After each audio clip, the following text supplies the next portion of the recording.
Good morning, everyone.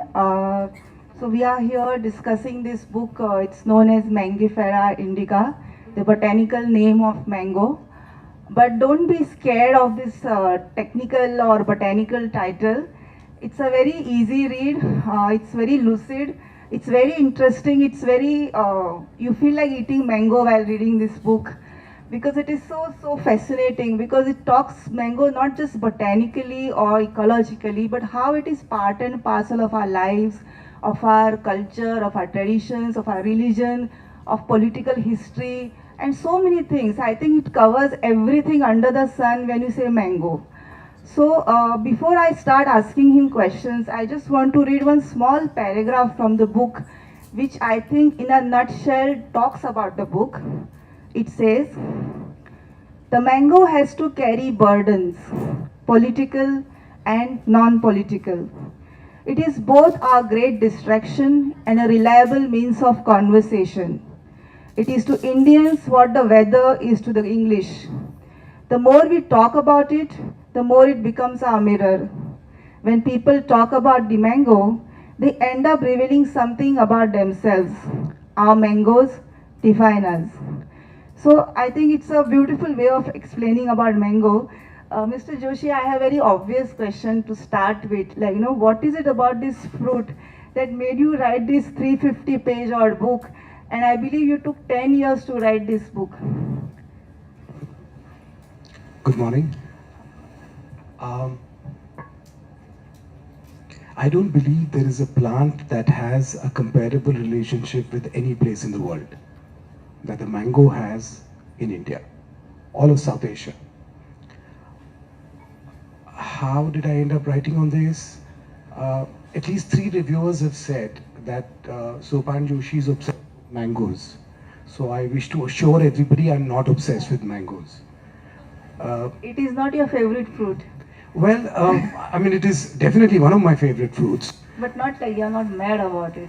Like Yeah. I find the way people, yeah, I find the way people react to the mango is very peculiar. It's like politics or cricket or Bollywood. Everybody has an opinion, and the moment you mention the mango, people will say, "Arey, what do you know about mango? Do you know what I used to do when I was a child?"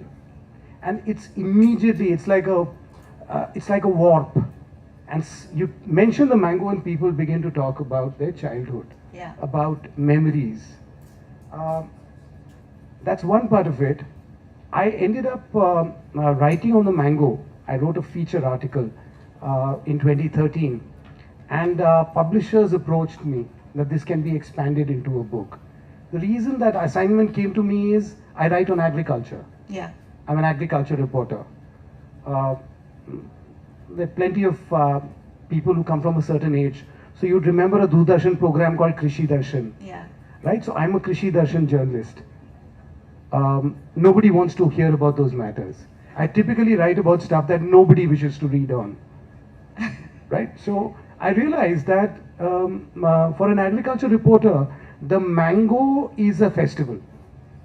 Because suddenly you get noticed and picked up by publications who otherwise will not cast a glance in your direction. Right? There's a season of mango writing in India. That's so, but there is a bigger story to the mango that I figured out while researching the book that I wasn't aware of, and I don't think anybody is aware of that today. Yeah. So Miguel can take it forward.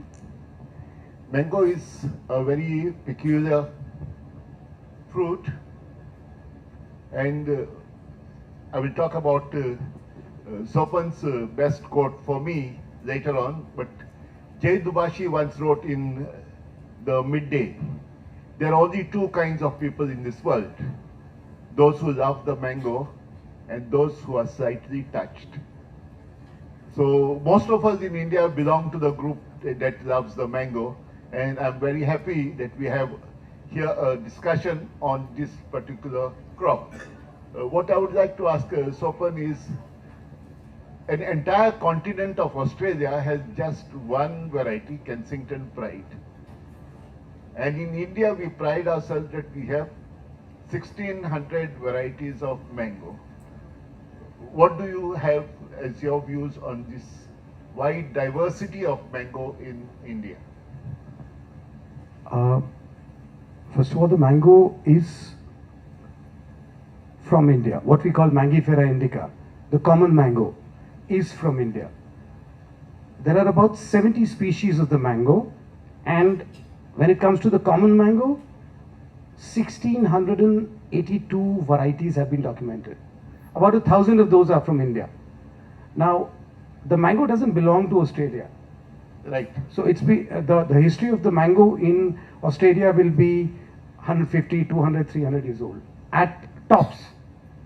Likewise in the Caribbean or in Latin America or in Mexico, because the mangoes travel to those parts from India. Sure, the mango is there in Southeast Asia for as long as it's been in India. There's a very interesting debate there on which can only be settled through paleobotany. So the one reason we have so many varieties of Mangifera indica is that genetically it is a very unstable and an extremely heterozygous species of the mango, which means that every seed of the mango has the potential to become a fantastic new variety. Right. We have been talking about chance seedlings, and most of the varieties that we have here in Goa are such. Generally, of course, most mango seedlings become the inferior type of mango to most people. As children, we didn't feel so. The sucking kind of mangoes, gotan that we call, those were our favorites as kids. The table varieties come later. But you are right, we have very good varieties which have come out. And part of the credit to this having varieties, I think so, goes to the Jesuit missionaries who came to Goa with grafting, and a little bit to the Mughals who did the Guti collection earlier, both of which you have referred to. Would you like to throw some light on this creation of varieties? So you all must have seen an ad for a car from a car company where a military general is about to buy a tank, a military general from India, and he asks the supplier, "Kitna deti hai?" Right, because all automobile conversation in India boils down to "Kitna deti hai." Likewise, all mango conversation boils down to which variety. And a variety in a mango is not a very old thing. So it's the best information that we have today is that the skill of grafting mangoes was the oldest evidence we have is from Jesuit priests in India. That evidence is also not direct, it's indirect. So a historian like Manu, who was speaking here earlier, needs to invest some time in this to figure out a part of that story. But even so, the grafted mango was not very popular across India till about 70 years ago. And it was only the rich traders and the kings and rulers who had large tracts of land, who could commit gardeners to that land, who got fine varieties. Now the market for fine varieties has come up only after independence, and that is because a lot of people who were trying to protect their land from land sealing grew mango orchards on them. This is the biggest disappointment in the mango story. Most mango orchards are owned by absentee landlords today.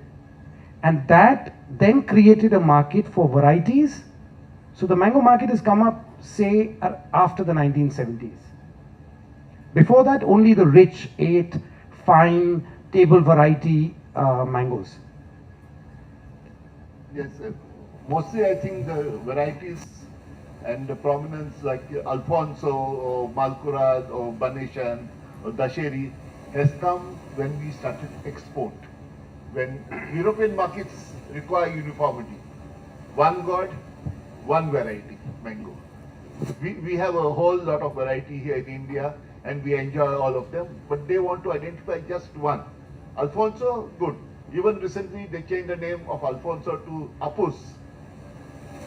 They do not accept Apus in Europe. They still want it to be called Alfonso. They used to a name of their own. So maybe that generated the focus on varieties. May I say something about mango names? It's very interesting. Every summer you have these maps circulated on social media. A map of India, yeah. mangoes slapped there with names. All of them are wrong. All of them. I've been collecting them. They're very generic, I feel.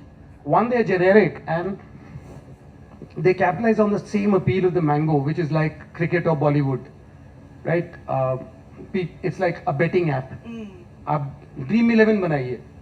So it's actually like a Dream 11 of mangoes that people make, right? Yeah, It's a game that yeah. they're playing. Let me give you an example of what names mean in mango names mean. Variety names. The hapus on the west coast, or Alfonso, is called Badami in Karnataka and Tamil Nadu. They grow a mango there which is called Banganapalli. That's called Badami here. Banganapalli itself is called Benishan in Telangana. And it's called Safeda in North India, which has another Safeda, which is a small mango grown around Lucknow, which itself is called Dinga in Punjab.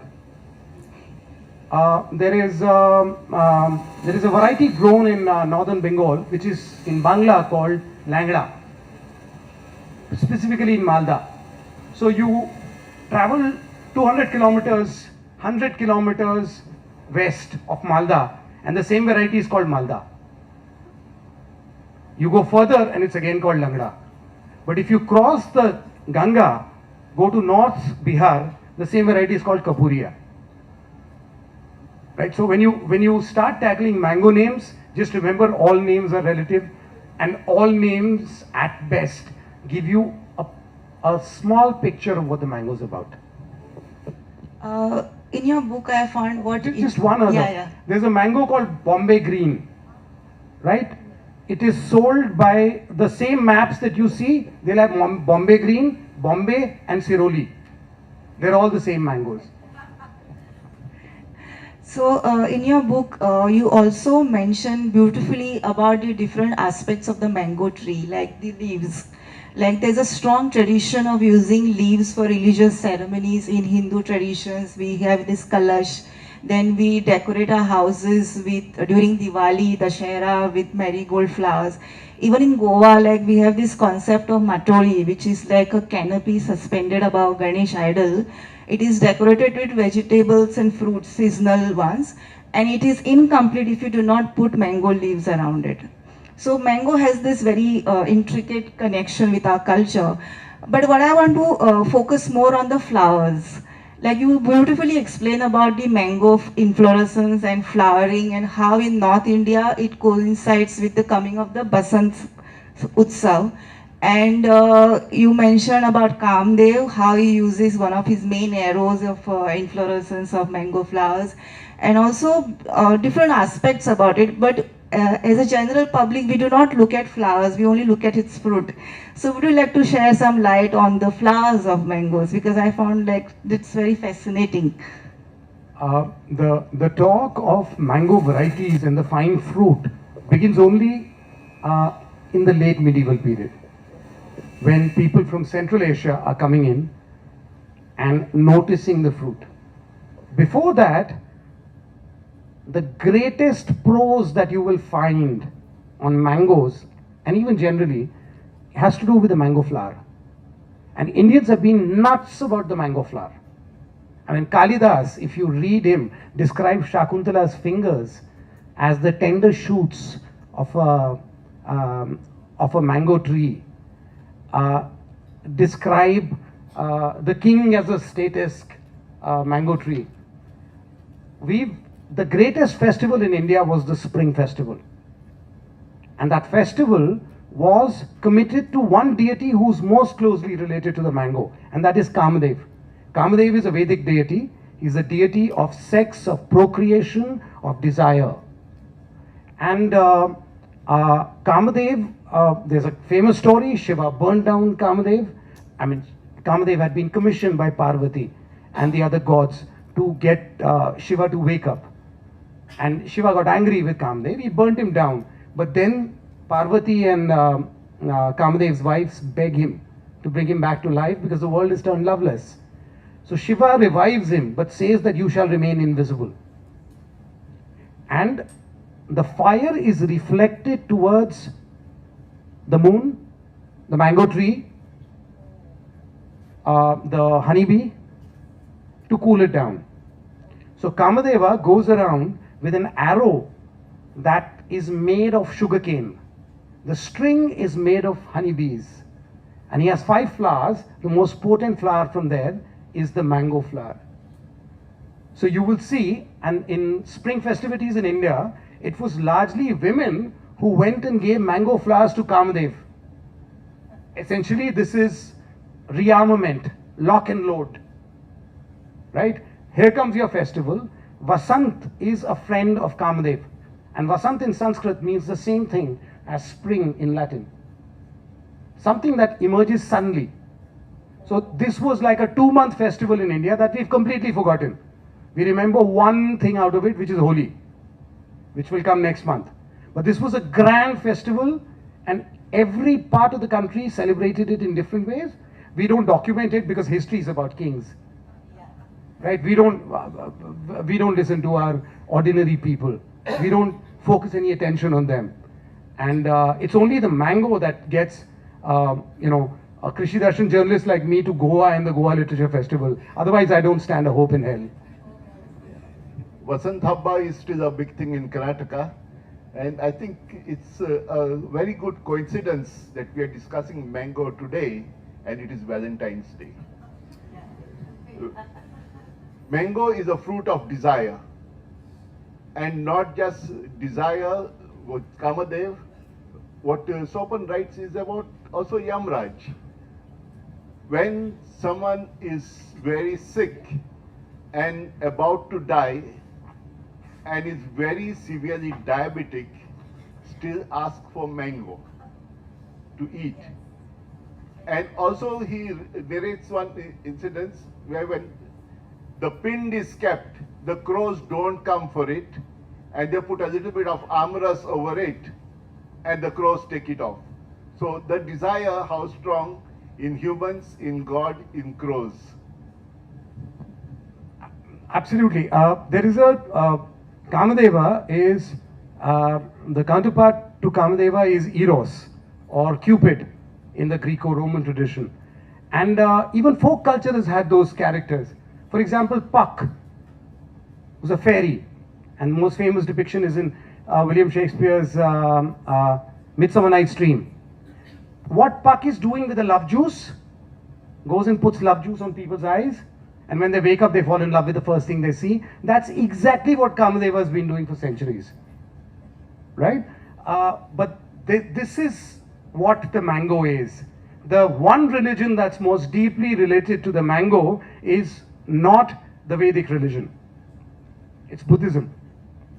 Because after attaining enlightenment, Buddha gave this first sermon in a mango orchard north of Varanasi, which is today called Sarnath.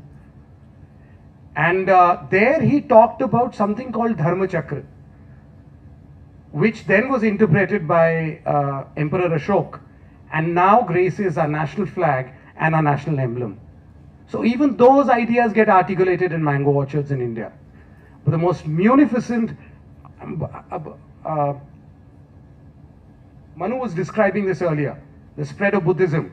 The spread of Buddhism is deeply linked to the spread of Indian mango, because the same ambassadors took mangoes as gifts.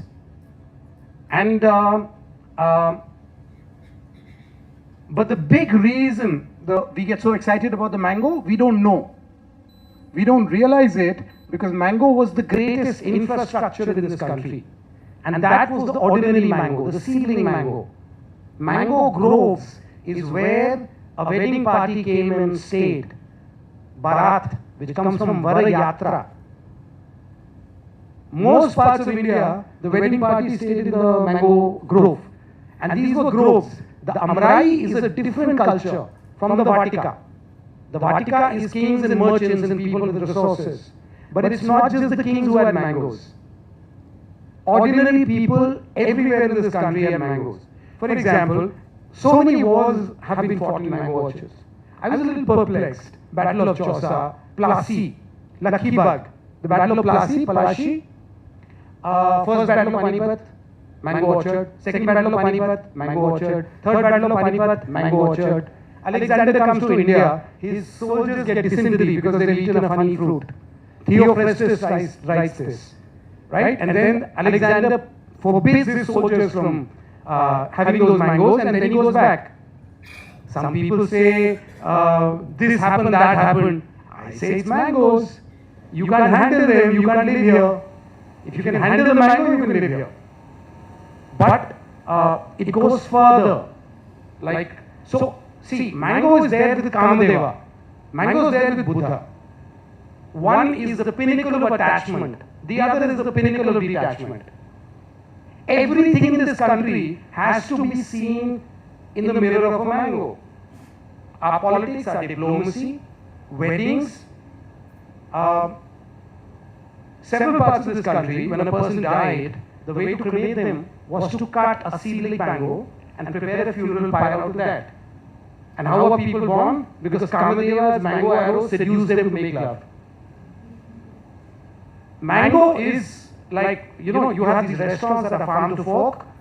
Mango culturally is our farm to fork in this country. And I can't see a parallel relationship in any other place with one plant. It's everywhere. I mean, our national flag. It's in Bangladesh's national anthem has the mango. It's everywhere. I mean, in Shantiniketan, they give you, you get your degrees in a mango grove.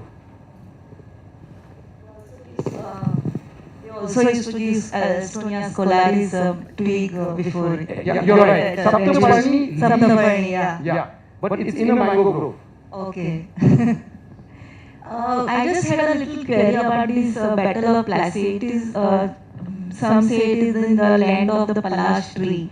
So, like, and you mentioned mango groves. So, like, was it like? The village is called Palashi. No matter what the village was called in India, it had a mango grove. Okay. Because so you are not very far from mango grove. So that's the reason all the wars are happening around mango groves. Because no matter where you are in this country, you're close to a mango grove. At least earlier. All those mango groves have been cut, by the way. And they were cut during the British administration. So what happens is, there are two different cultures. There is the ordinary people who have the culture of the grove, which is deeply linked to everything in village life and town life. The rich have the resources to set up a vatika. Vatika is like an arbor, arboretum. Vat is both the banyan tree, but a generic name for all trees. So Vat has vatika, right? Panchavati, Upvan, Van, Udyan. These were set up by rich people, and these were places to grow medicinal plants. Okay. That is also infrastructure, but that's infrastructure of the rich.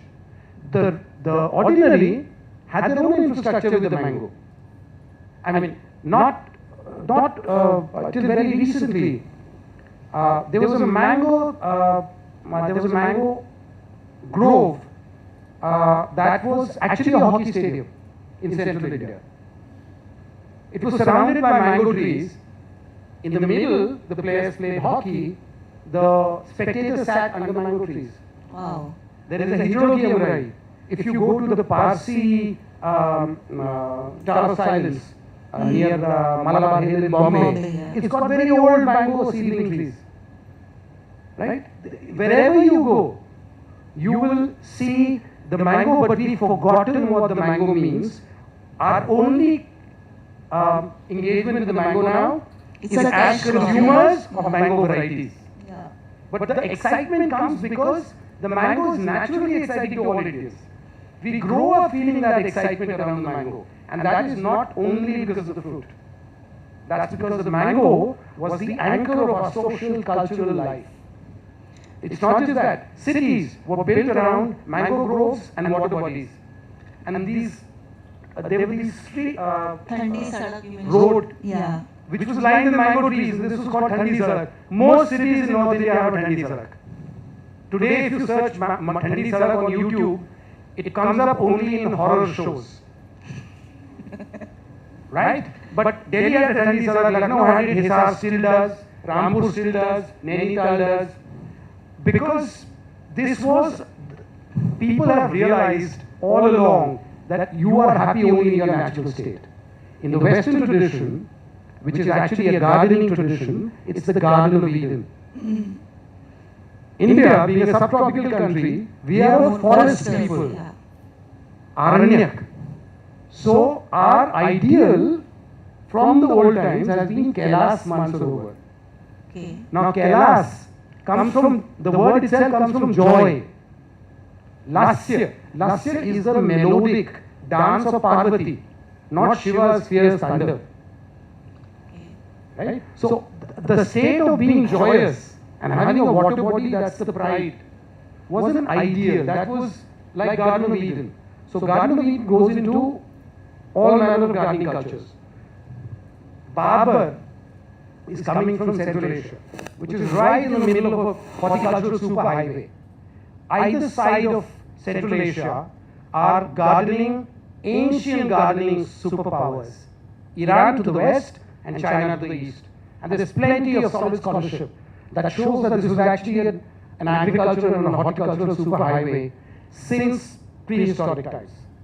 So that culture, when it comes to India, through Babur and in another way through Jesuit priests, invests the forest culture with a new kind of skill in gardening. But the Amrai of ordinary people was not cut down till the British came in. It was the Zamindars who chopped down all the Amrais in India. You can't find an Amrai to save your life now. When we talk about mango now, the image in our mind is of a ripe mango that we are going to cut and eat. But you ask any child or any pregnant woman what mango she would like to eat, and it's always a raw mango. And raw mango has been a part of our culture for a very long time. Your views on that? There are two things about the mango. One person who describes this beautifully is Amir Khusro. He says mango is the only fruit which is eaten in every state. Whether it's raw, it's ripe, overripe, preserved, eaten through the year, pickled. So that's one. The association of the mango with pregnant women actually has a much older cultural context. It has to do with what was called the dohada, or the pregnancy craving of women. And this was a deep part of the spring festival. So, if you go and check orchards set up in North India by Muslim landowners or Hindu, you'll hear old stories of how they set it up. Because they'd call whoever was the gardener, they'd call his wife or the youngest bride in that area to come and put in the first tree. Because the mango was the primary tree of the spring festival, and the mango flower was the symbol of hope for a new year in India. That's the reason our financial year still begins on the 1st of April. Because our New Years begin in spring. Most New Years.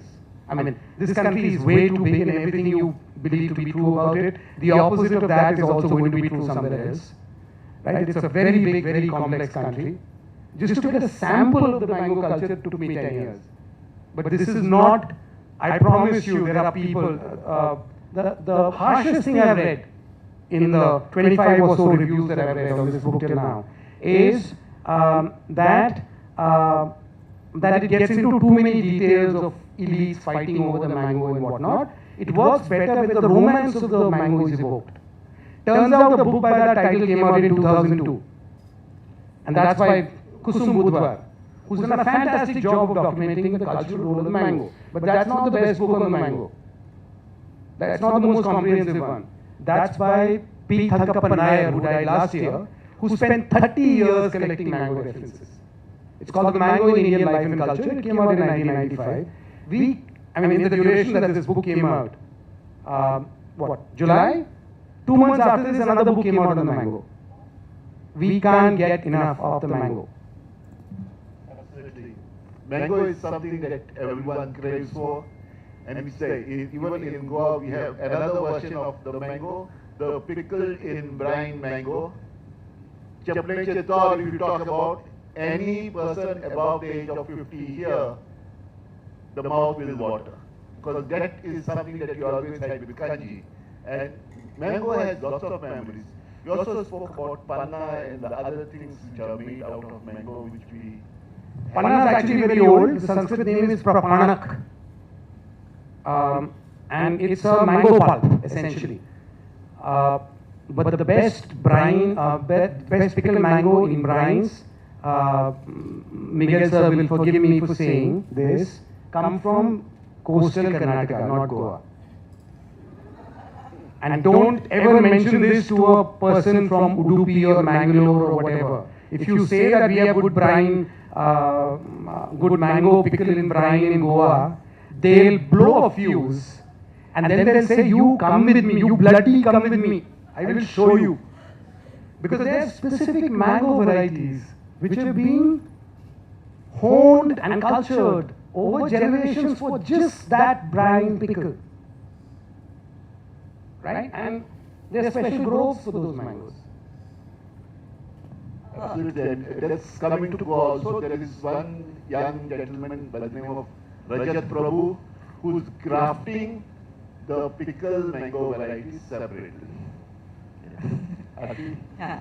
I want to get a little technical now. In your book there is a lot of mention about paleobotany and everything. One thing I really was fascinated when you spoke about angiosperms. Angiosperms are the plants, the flowering plants, which came much later in evolution, and I think there are 3 lakh species now of angiosperms in the world, if I'm not wrong. So you said they have a very uncanny grip over primates. And you mentioned that beautifully in the book. So can you briefly tell about it? I think before that, it's worth a while to show how the book is structured. It has a prologue and an epilogue and 18 chapters. They're split into 3 books. Book 1 is called The Fruit of India, which is a cultural inquiry into the mango. It opens with how people go mad in mango season. Then it goes on to varieties and how the varieties we know came to be and what's the difference there. A lot of people are under this serious error that India didn't have grafting. The oldest writing of grafting is from India and China. And when grafting, there are cultural historians in the UK who've documented this in English books, forget about books in Italian and whatnot. That there was a very old grafting culture in India. But for some reason the mango was not grafted. Were these like cultural reasons because it was sacred in a way? Like We don't know, but I can venture a guess. My guess is that culturally we were willing to take our chances with the mango. We were reconciled to its inherent variability.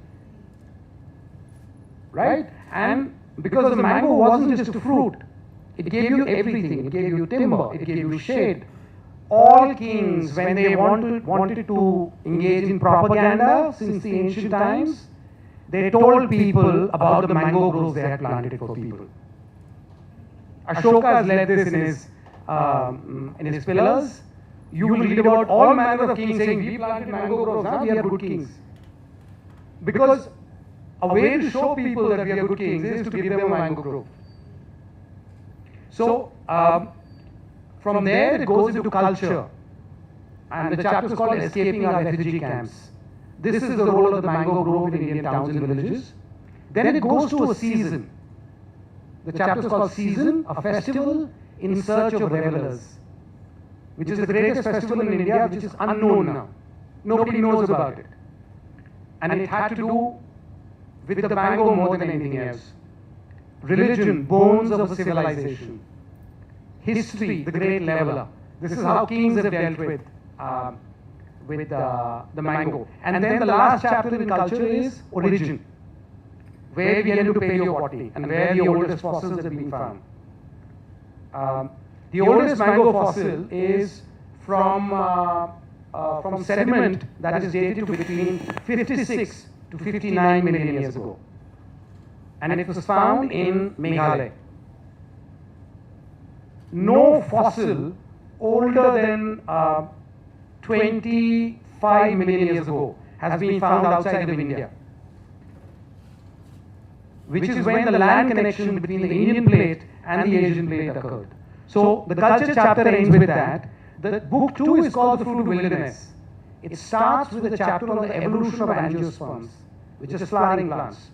The mango is a flowering plant in a family that's called Anacardiaceae, which means out-hanging heart again. Yeah? The mango has been compared with breasts, female breasts, male genitals, scrotum. There is not a part of our body that has not been likened to some part of the mango. And this, so after the angiosperm chapter comes a chapter on primates, and how the primate order is defined by trees that bear fruit. And this has to do with the very old theories of primate evolution. There was an older theory, which is called man the hunter, always a man, right? Man the hunter, which said that we have forward-facing eyes, which is very rare among mammals, because we were hunters. And then in 1992, this fascinating scientist called Bob Sussman, I hope you read about him, even if you don't read the book. Such scientists are very rare. He brought in a new theory, saying that we are defined by fleshy fruits. And today, that's the dominant theory. The reason we have our eyes in front of our heads, not on the sides, on the orbits, it's called orbital convergence. It's because of fleshy fruits. Our grasping hands, our large brain case, right? Our capacity to metabolize alcohol. I saw all of you last evening. Our capacity for sugar, right? It comes from mother's milk, but it's fostered by fruits, right? So physiologically we've been shaped by fleshy fruits, and it's not just that. Fruits were an evolutionary tool for the birds to begin with. Berries. But those were largely colored black and red. Once trees realized that there is this new order of animals which can see red, primates are the only order of placental mammals who can see red. It's a miracle. They created a new color palette for primates. So, seeds of fruits, seeds of trees that have fruits colored orange, yellow or brown, largely rely on primates. So the trees actually created a new color code for us. And what's the mango's color? Red, orange, yellow. That's largely the palette, right? And that's, so it's the trees that shaped us. But we prefer to think that we are in charge. So may I read a part of the ecology chapter? The ecology chapter is called Biocasino. And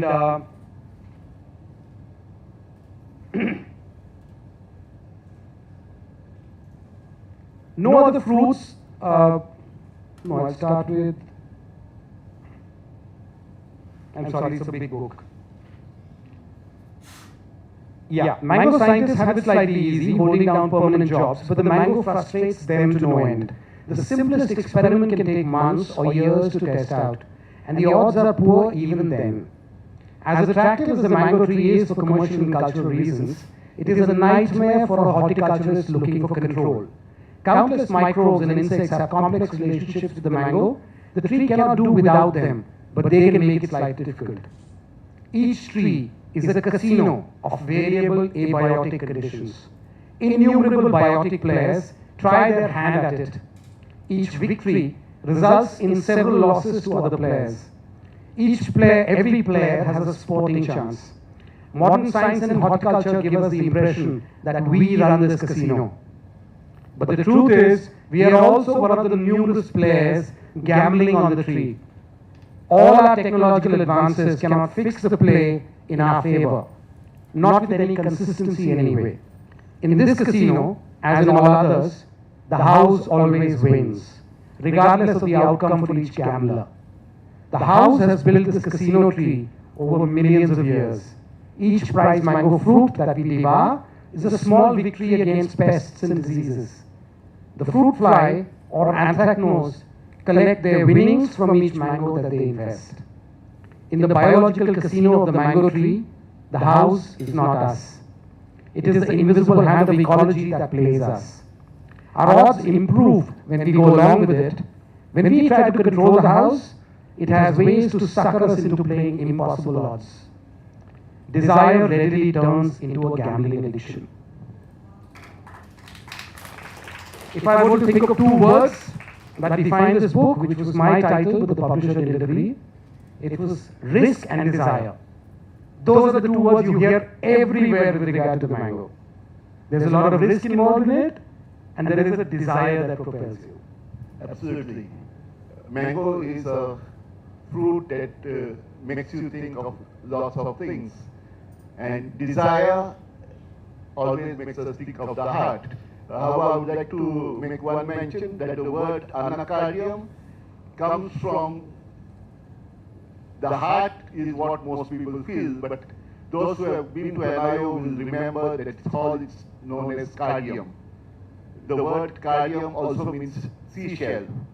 And anacardium is from Anacardium occidentale, that's the cashew, which has a seashell-like fruit hanging outside. So anacardium is out-hanging shell, though it could mean that it's also an out-hanging heart. Well, case, Case. right? Yeah. The closest term is case. So from case it can go to shell or it can go to heart. Heart, yes.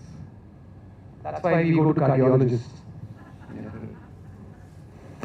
This is my last question before I open to audience. You spoke about mango grooves and amrais and everything. You also spoke how they will cut down. And mango is one fruit which is very susceptible to the climatic conditions. Like, if there's too much of fog or too much of rain, too much of heat, everything impacts it. So how you look at this beloved fruit of ours amidst this current issue of climate change? We are already facing a lot of erratic climatic conditions.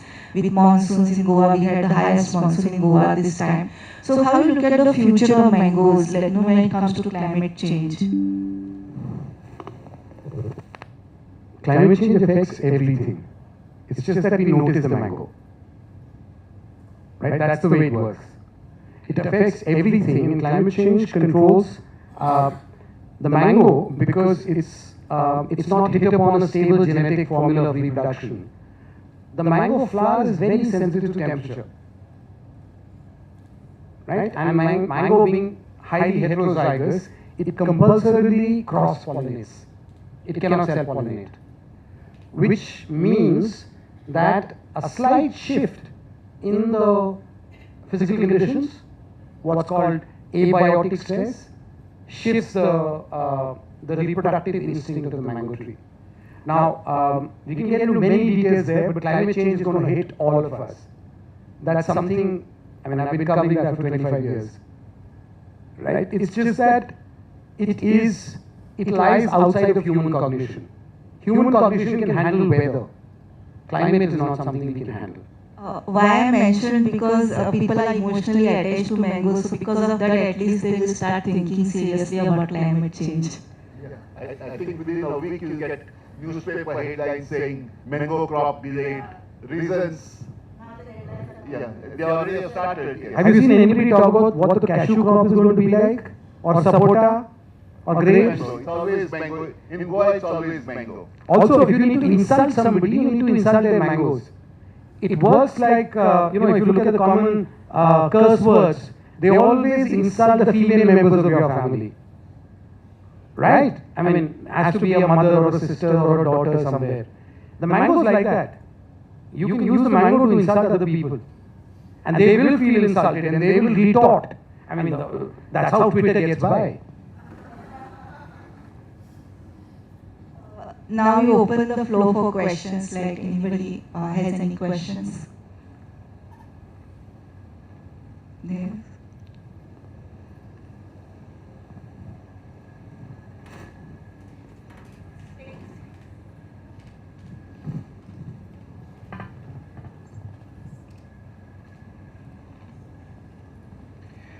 Thank you very much. My name is David Kaiser. I'm from Uganda.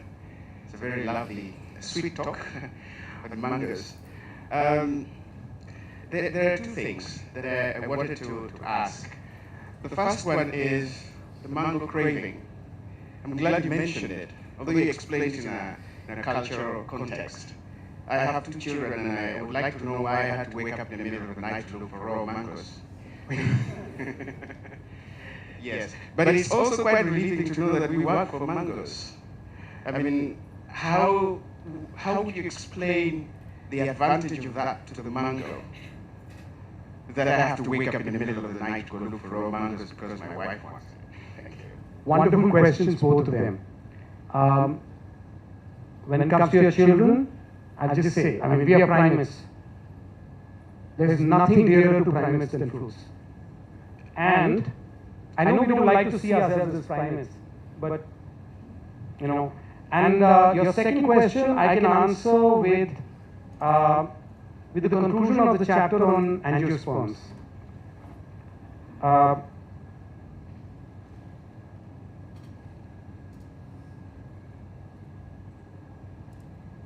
The chapter on primates, sorry. We do not like to see ourselves as primates shaped by fruiting trees. We like to believe we are in control, civilized and rational and scientific, a view not supported by science.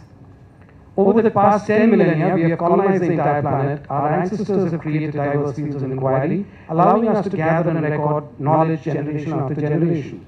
We worship our ancestors, displaying them in paintings and sculptures in public spaces, emperors and explorers who founded empires, philosophers who conjured classical cultures, prophets who created religions, founding fathers who created nations, lawgivers and makers of constitutions, ideologues who gave birth to political movements, scientists who laid down the secrets of the universe in magically pithy formulae, inventors who gave us the printing press and the internet. Hindus have a reserved special fortnight before the festive season for the fathers, Pitrupaksha, followed by a 9-day celebration for the mothers, Matrapaksha. Ancestor worship permeates each and every human field, except our natural history. Evidence showing our descent from tree-dwelling primates mounts day by day, but far from acknowledging it, we keep ourselves firewalled, embarrassed by a humble arboreal origin. Words like ape, simian, and monkey are derogatory, like villager, bumpkin, and wild. Desperate to keep the natural world at a civilized arm's length, we look for ancestors who suit our aspirations. But wilderness does not leave us. The sign of corporate success is a corner office atop a skyscraper or a penthouse, gazing down at downtown bustle. Exactly how primates see the world from treetops. For a vacation, we need to escape to a forest. Joy is still cooking outdoors in large groups to seduce a mate to use flowers. Vegetative metaphor decorates our romantic verse. For a touch of excitement, we compare our sex organs with fruits and flowers. Our desire for fleshy fruits has taken them across the world, far beyond their natural habitats. The apple of Kazakhstan is now grown in Australia and the Americas. The mango has spread across the tropics and the subtropics.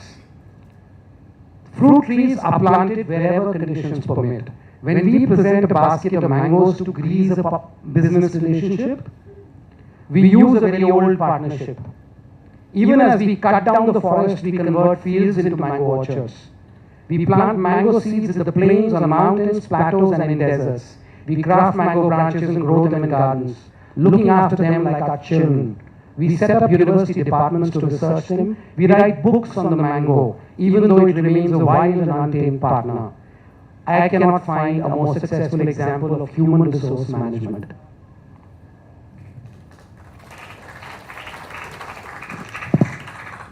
So it's the mangoes that control us. This is regarding the names of mangoes. In Goa, in Konkani, we have a male amo, and for female we call it ambuli or amoli, whatever it is. So I would like to know if in Hindi we have similar type of thing, the names, regarding the names. Because this has been used very creatively by writers also. Like, for example, Damodar Mauzo, he has, in one of his novels, he is showing love between a burger and an ambuli. That's actually a very old device. You'll find it in Kalidas. where the king is the tree and the vine is the queen, right? So that's all over the place. The more remarkable thing, I mean, it's no surprise that mango is all over sexual metaphor since ancient times. The remarkable thing is the mango was used to depict Buddha. When Xuanzang came to Sarnath, the 140-foot gate, on top of the gate was a golden mango to represent the Buddha. So the mango is everything, right? It's male, it's female. There are parts on that, right? It's then the Aam Aadmi, why it's used. So the old names for the mango are manga in Tamil and amra in Sanskrit. Now amr gets rounded off to am, but then there's a separate word that comes from Arabic, which is awam. Awam means that's marginal, spread out all over, not central, right? And the singular of awam is am. Hence, Aam Aadmi, I mean, there is a party, I believe. So those kind of things just keep giving all over. I mean, you watch a film like Bend It Like Beckham. So a seamstress is dressing up the bride's sister, and she's commenting on the size of her breasts, and she says that her stitching will make her breasts appear like juicy mangoes instead of mosquito bites, right? So it's all over the place. There are tribal traditions in which they say the mango originated from the testicle of the unconsummated first male.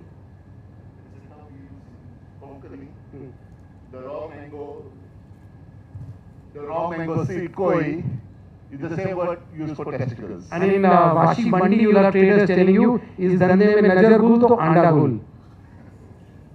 That's also there.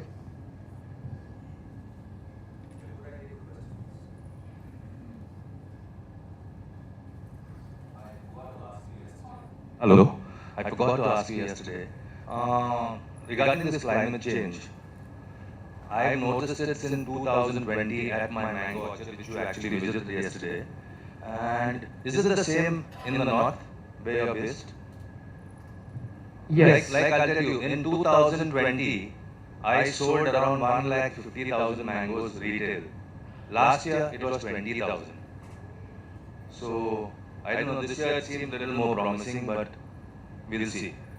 I believe one reason the fruit wasn't the central focus of mango orchards and trees earlier is people had accepted this variability. See, the mango's reproductive system is highly variable. The mango has not hit upon a stable reproduction formula over its evolutionary course. So these problems are there in some form or the other all over the place. The varieties that don't face these, they are the most bland varieties. So if you want flavorful, exciting varieties, most of them are like this. I mean, the most prized mangoes in India will be Langda and Alfonso. Both are terrible at their reproductive system. The stable ones are Neelam and Totapuri, which don't have a market other than pulping. So this instability, some of this is innate, some of it is induced by climate change. I can give a more detailed answer to your question over tea.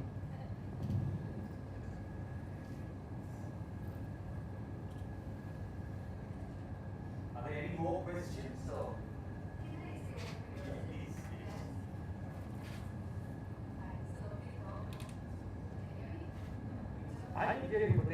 Can you hear me?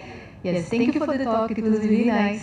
Just one curiosity. I don't know if it makes any sense. I guess not, but I'm from Brazil, and we in Brazil we believe that if you eat mango and you mix it with milk, you get very sick and die. So I was so surprised when I came here first and people are having mango shakes. I was like, what? Mango shakes? And I mean, I didn't understand how this meat came up. Maybe it's for people not to have the mangoes and, so they can harvest it. For the slaves especially, not to eat the mangoes and mix with the milk.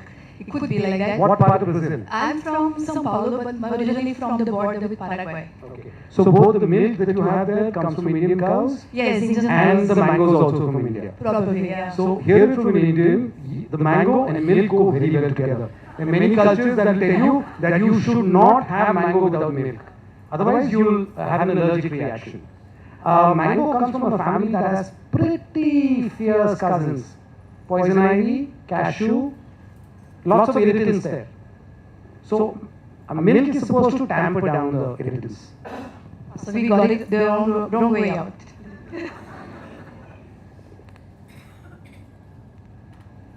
Any more questions? No. I haven't read Mangifera. One more?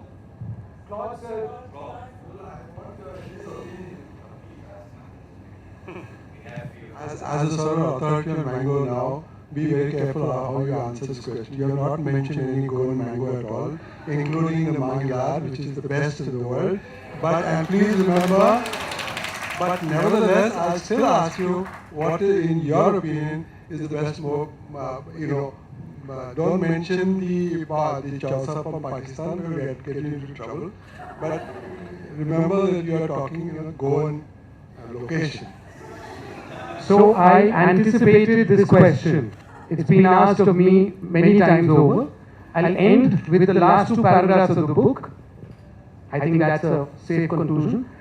Which mango variety is the best? I'm often asked by people expecting well-formed sound bites or objective analysis from vast data sets.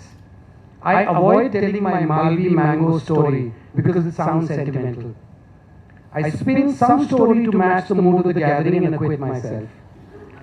There are so many delightful mango varieties in India and so many stories about each one. See it from any angle, you will find what you seek and also the exact opposite of that. But the honest truth, that's complicated and highly subjective. No matter how much you might have spent on an exotic variety, a child somewhere might be running away with the perfect mango they got off a tree or a ripening pile while the caretaker wasn't looking. In that risk lies the purest joy. Desire is sometimes a stone flung at a tree that a bipedal primate struggles to climb. Sometimes it's a chance mango stone thrown away by a child who ate the flesh containing the seed of a sensational variety that nobody has heard of yet.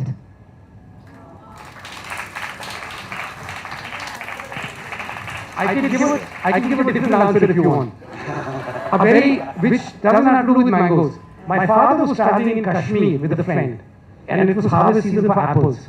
So my father said, I want to have an apple. They stopped the cab. They got out. He said, I'll go look for the gardener. He said, don't look for the gardener. If you get the fruit by permission, it doesn't taste that well. So they got one fruit each, and the gardener showed up right on point. So in Kashmiri, his friend told him that this is what he said. The gardener started laughing. He gathered a basket full of apples and gifted it to them. So the best fruit is the one that we find accidentally, not the one that we buy. Thank you. Anyway, so I haven't read Mangifera indica, but I'm sure all of you will agree that if Sopan Joshi writes half as well as he speaks, the book will be a fascinating read, and the excerpts that we read, I think, prove that. On behalf of Goa writers, I thank Sopan, I thank Aarti, and I thank Miguel and all of you for your participation. The next session with Romulus Whittaker will begin in 3 minutes. The editor who commissioned the book is standing right there. Simmer to me, although she disappeared already. A round of applause for Henry for publishing a wonderful book.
proceed out as quickly as possible. Thank you very much in an orderly fashion. You can have your conversation afterwards. Thank you.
Start. Okay.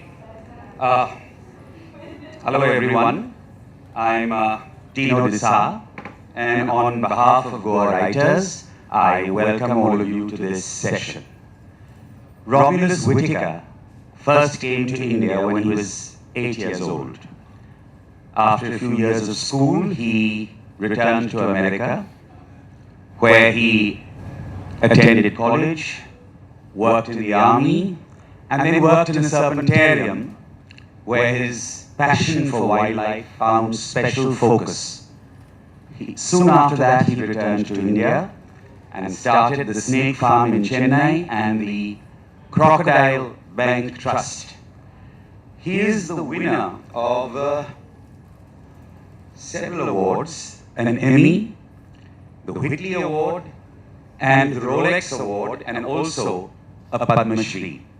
But most important, I think, is the recognition he has received in having a species of boa named after him and a species of viper named after him. I don't think there's anyone else who has two reptiles named after him. Discussing his book, Snakes, Drugs and Rock and Roll, My Early Years, with him is Aaron Lobo. In his own words, Aaron is a naturalist at heart, a marine conservation scientist by training, and a gourmet by aspiration. He tends to see the world through two lenses, nature and food. And sustainability is at the heart of his worldview and his work. Among his many responsibilities, he co-chairs the Sea Snake Specialist Group. So who better than he to be in conversation with Romulus Whittaker, the snake man of India? Welcome.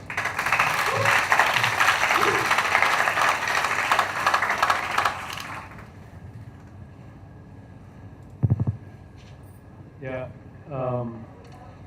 Am I clear? The back? I'm just recovering from this nasty pharyngitis. So, and I'm also kind of partially deaf in one ear because of that. I just, brought. Can you hear me? The back? At the back? Everyone. So I was saying I'm just recovering from this nasty pharyngitis, which has also made me partially deaf in my left ear. And I just mentioned that to Rom, and Rom says, actually, Aaron, I was going to rely on you for if people ask me questions that I wasn't able to hear. Yeah, so you guys would really have to shout out your questions today. And bear with me if you hear any chokes or any other sort of unpleasant sounds to the discussion. But I mean, with that glowing introduction, I don't have too much more to say except that I've been inspired and driven by Rom since a very, very young age. Since I was like back in my school days, I think back in the early 90s when I actually heard about him. But what I want to narrate, I mean, everyone involved in reptiles over here, can you raise your hands in some way? There's a whole bunch of you here. Who was even interested in reptiles? Please raise your hands. Yeah, oh, that's great. Has been inspired or, touched by Rom's work in some way, because what Rom did was, besides catching snakes and the drugs and rock and roll, he was also able to garner people to a much larger vision, okay, where he set up things that are going to way, outlive him, whether it's the Irula Snake Park Trust, or whether it is the Madras Crocodile Bank Trust, or whether it is the Agumbe Research Station, or the Andaman and Nicobar Environment Team. All these setups, which many of us have kind of, worked in or been part of, are something that, has been part of a very broad vision. But, who is Rom behind all that? We all know him as this very hyper-focused naturalist. But before that, I just want to, get to one little small story. With my first meeting with Rom, which was way back in, I think, 97 or 98, Rom was visiting Goa because they had plans to there had too many crocs in Mahabalipuram, and they wanted to start another croc bank somewhere in Goa. So three of us, Harvey, Neil and myself, Rahul could not come on that day, but we said, let's take Rom out for a little jaunt. And so Rom and his wife Janaki were really excited. Said, thanks a lot, guys. And so what we did was Harvey and Neil ran this sort of environment outfit or an ecotourism company called Southern Birdwing. So what we did was we drove along the Mandovi, stopping at various points. Harvey kept getting distracted with the birds, and Rom says, "Okay, guys, let's not waste time. I want to see some crocs." And we went up all the way to the Parnasari Bridge, which is this bridge that links. It kind of crosses the Kumbharswa Canal, which is the main canal that lots of these eco-tour companies ran trips, and that's where a lot of muggers were concentrated, the marsh crocodiles. And Harvey said he spotted a mugger on the mud flat below, so we actually walked down a little footpath, 5 art below, and when we went down there, we could not see the croc. We looked all around, we looked in the mangroves, and Rom was the one who spotted the croc. And then he said, "Oh wow, it's a large female. She could have a nest somewhere." And then he began to make these very strange squeaks or croaks, which actually got the mother's head up, and she actually began to move towards us. And apparently that's what the mothers do when the eggs are about to hatch. They help the young ones, just crack the eggshells and get the young ones out. And that's exactly what she was possibly doing. Lots of other larger males do that because it's kind of also predatory. They kind of figure out there's young there, they'll go and eat them. So you have this, and apparently crocs are, research has recently shown that crocs are attracted to primate baby calls. So if a baby calls, they'll come rushing towards it because it's almost an evolutionary instinct, possibly because the monkeys that fell, by chance into a river or whatever, and they were grabbed. So that's a very recent study. But anyway, all this long story cut short, it kind of embedded me in something that was very vivid because it just told me the kind of person he was, in the field. And with someone with real skin in the game, way beyond the croc bank, way beyond all the stories we heard of this hyper-focused person who spent all his life just doing that one thing. And as you'll see, that's what we wanted to discover over here. And I think every one of us over here has a sort of a life calling. At some stage in their life or the other, very early in life, you're passionate about something very deeply. But a lot of us lose it along the way. Some of us never follow it for various reasons. It could be, family pressures, whatever, financial pressures, of having to be a herpetologist, or whatever it may be. But I think Rom's journey was not a linear one as many of you would imagine it. It had lots of ups and downs. He worked as a merchant mariner. He's worked in the army. He's done a whole bunch of things, and not really gone up to doing his PhD or anything of that sort. It's real hardcore skin in the game, and basically all those mishaps helped him find his way back into this. And that's really what we're going to discover. And Rom, welcome. I'm really so pleased to kind of be here with you. And I really want to start with my very, very first question, which was your very early years. And we're going to be really focusing on his book, Snakes, Drugs, and Rock and Roll, which is co-written by his wife, Jackie Lennon. And this is really the early years of your. Can you guys hear me at the back?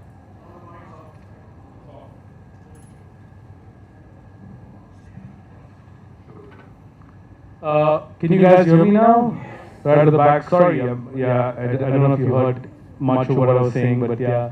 So, so early in your life, you spent the first few of your years of your life, I think, up to the age of about 5 in upstate New York, where your mother moved as a single mother to this huge, beautiful ranch house which had 25 bedrooms in a place called Husick. And this was your first kind of deep dive into nature. At a very young age, you were exposed very deeply. So I really want to get to this whole point of nature versus nurture. So a lot of people say, hey Aaron, you're either born with loving snakes, it's very difficult to develop these interests later. They probably tell Ben Hale the same thing.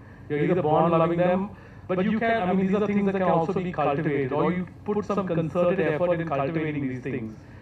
But Rom, what is it really? You had this kind of deep dive into nature, but your mother, Doris, also played a very important role. She gave you your first fishing rod with a hook that she made of a little pin. She gave you a whole bunch of things very early on, exposed you to some of those spaces.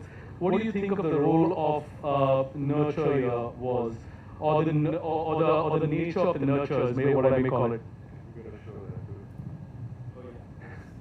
Yeah, this is a really good question, and my brother sitting in the front row here will confirm that we had probably the strangest and most wonderful mother in the world. Because, okay, a lot of you are mothers, and if your kid brings home a snake, what will you say to him? Or her? No, I don't even go there. But she said, when I first brought my first snake home, she said, how beautiful. Okay, man, that must have turned my brain into something else. Well, here I am, and they call me Snake Man of India. Okay, that's cool and all, but yeah, it really changed my brain right away, right from the beginning. Thanks, Rob. We have a projector here, and we have a little viral video, on the book that we would just like to screen before we continue. So could you play video 1, please, Nilima? Yes, please. If someone could turn off the lights.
Yeah, so you saw the little viral video, and so this is really sort of the making of Rom in many ways. I mean, his early years, what really inspired him, the stuff that he did that was completely unrelated to anything related to snakes. But one of the things you did a lot of, Rom, was you killed a lot of stuff when you were young. I mean, whether it was like birds, snakes. I mean, you were a taxidermist for a while. You actually, one of your pages. Yeah, Rom, in one of your pages, you actually said you had a lust for weapons. And there's a chapter 10 over there that actually talks about an appetite for destruction. So I mean, like, so a lot of people here look up to you as this holy grail of wildlife conservation in the country. So could you give us a little background into, what makes a hunter or a fisher a good conservationist? Well, it's Sir Peter Scott, can you hear me back there, okay? And Richard Fitter, the people who started one of the world's first environmental organizations, the Fauna and Flora International, they wrote a book called The Penitent Butchers. And it was very aptly named because these guys, as it was said by yet another author, that these guys said that they were running out of things to shoot, so we better do something about it. And that is how conservation was born. So, man, this is just another excuse for Ron Whitaker being the killer that he was. People have their bird life list. I had a bird shoot list. I mean, it's terrible in this day and age to even think that way. But then I got into taxidermy, and that was scientific. Man, I got so many excuses to cover up my real, what was really a zest for hunting. And then I explained, like, it's a male thing. Men just like hunting, hunter-gatherers, men are the hunters, women are the gatherers, which we found out is also bullshit because there are actually very strong women hunters in a historical, whatever you look at, in any historical, any history of any peoples in the world. Yeah? But I completely concur with you. I mean, a lot of us kind of grew up. I remember sort of preserving my first little scorpion. Actually, my aunt gave me formaldehyde when I was 8, and I still have the little scorpion with me. And we had to do a lot of that stuff, for the cause of science. It got even worse, and I think it's not the love for the individual so much as really the quest for exploration that drives a lot of us. And I think that is something that kind of comes out not just with you and Sir Peter Scott, but with Jim Corbett, Kenneth Anderson, name a whole bunch, F.W. Champion, from, like he began to shoot with his camera at the end. He got so sick of hunting that he began to shoot with his camera. So I think, and I think nowadays if you look at it, but I just want another comment, Rom. I mean, what did hunting and fishing actually sort of teach you just about being out there in the wild? What was the connection that it brought in? If you could comment on that, please. Yeah, I think that was the main point, which I only sort of later years, or nowadays, sort of start thinking deeply about it. That's what brought me into the wilds, this first deep interest in hunting, and meeting hunters, meeting tribal people, and growing with them, and learning from them, and learning about the forest, and how you can actually go out in the forest with nothing more than maybe a little piece of tarpaulin to keep you dry, maybe a little poha, and a little dekshi for you to eat. You don't need any great camping skills or any great camping equipment. You just go out there and curl up and go to sleep. Of course, elephants are a bit scary, and so we light a fire, and we're going to keep it burning all night to keep the elephants away. We wake up in the morning, there'd just be a pile of ash, and luckily no one had woken up, but no elephant had come either. But really, that's what brought me into the jungle. And I was just very lucky to go to the Kodaikanal school. In those days, it wasn't an international school, it was a missionary school. And less said about that, the better right now. But the main thing was, these guys encouraged this little kid. I even kept a pet python hidden under the bed. And they let me keep an air gun. Have schools changed? Yes, I believe so.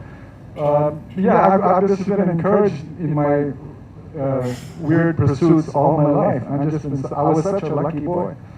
Yeah, I think you would have been deeply depressed from if you had to go through all the red tape you currently go through these days, from health and safety to human ethics to name it. I mean, we've got like forms after forms to fill, and I think you kind of wonder how these things evolved and where it's actually taking us. But I want to kind of move on to another very big part of your book, which was actually doing stuff, discovering yourself, doing stuff, because you felt that you were part of like a very traditional route, finding a job as a merchant mariner, joining the ships. Could you give us a brief sort of a snapshot of that period? And how did that show you what you did want to be?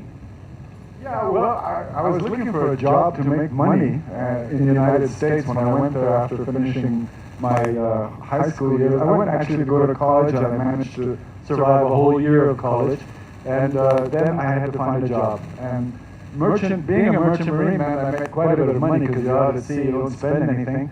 But going across the North Atlantic in the wintertime in a relatively small ship is an experience that has to be experienced to be able to describe it. Those waves were 40 feet tall, and the ship would sort of be floundering around, and then you'd see a whole pod of pilot whales swimming around, just having a great time diving through the waves, and you're wondering whether your ship is going to be the next ship to flip over with the next big wave. Amazing, but I was making money. And, but at the same time thinking, this could get pretty old pretty fast. I've got to find something that's really right down my alley. I mean, I hadn't lost my love of snakes yet, but I had to find another job. That's super interesting, and I think that's about the time you were already in touch with this very famous and someone you really sort of admired from early on, Bill Haas. He's someone that I read about, and I've always wanted to go there. He started the Miami Serpentarium, but Rom writes a lot about him in great depth. He was a very sort of a stoic personality, and he set up the Miami Serpentarium.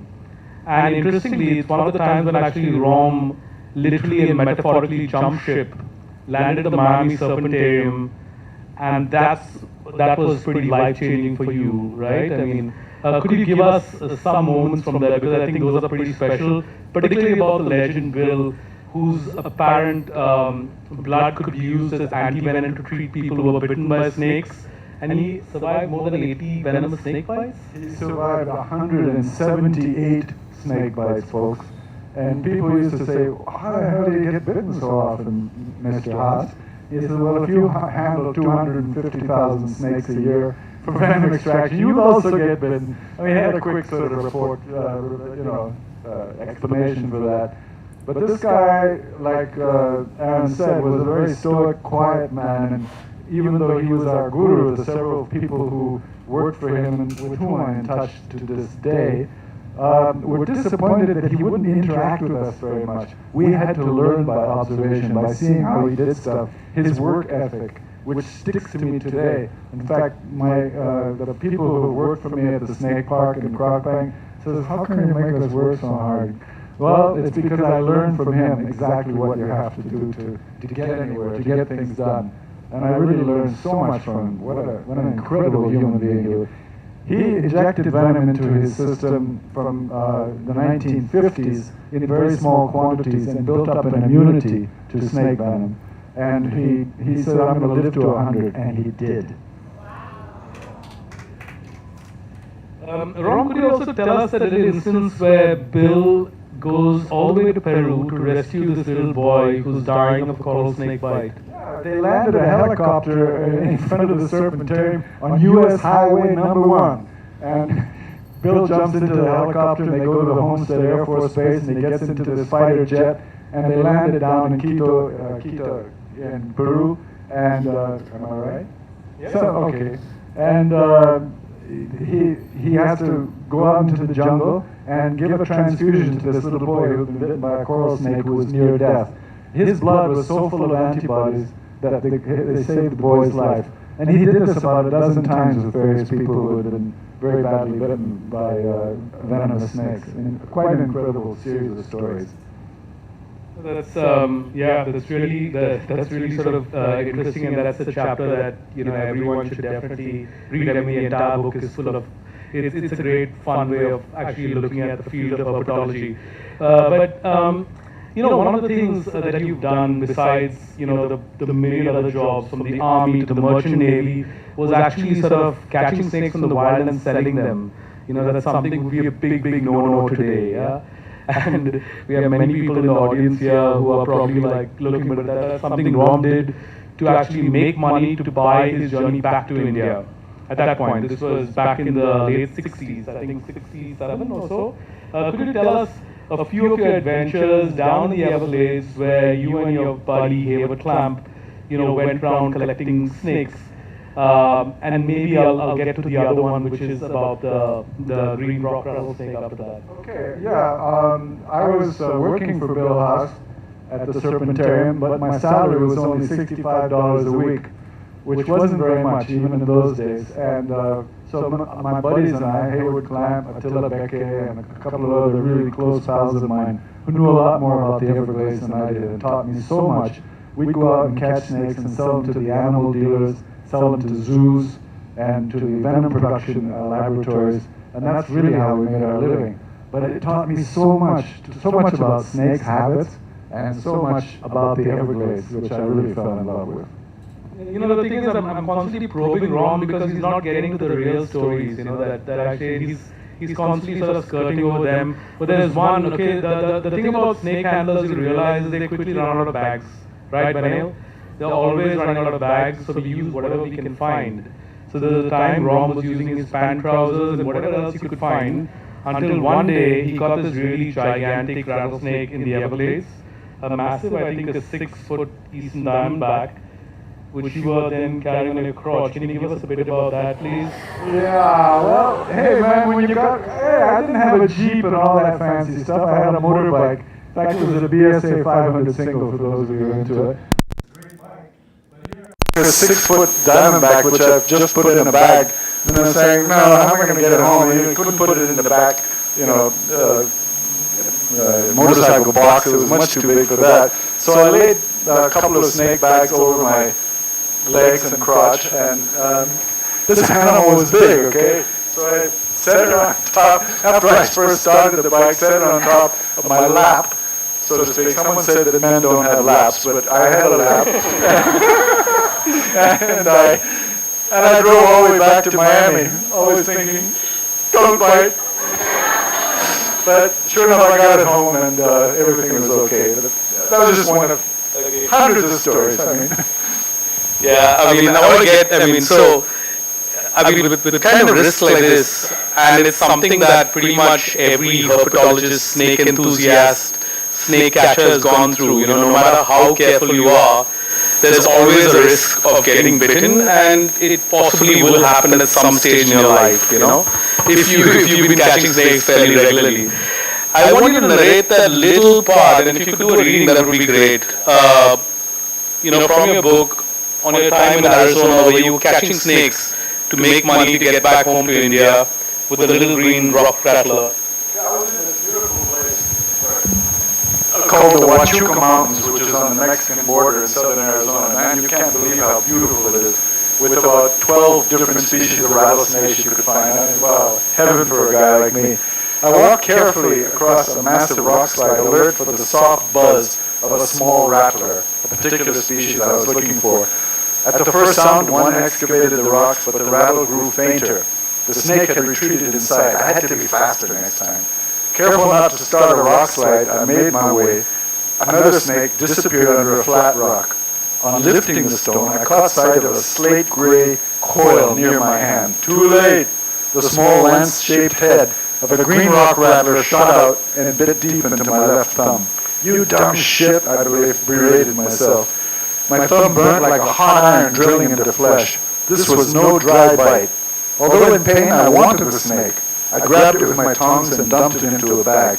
Not knowing how bad the snake bite was going to be, I didn't waste my time in that remote spot and retraced my steps for the 3-hour hike back to Nell's barn.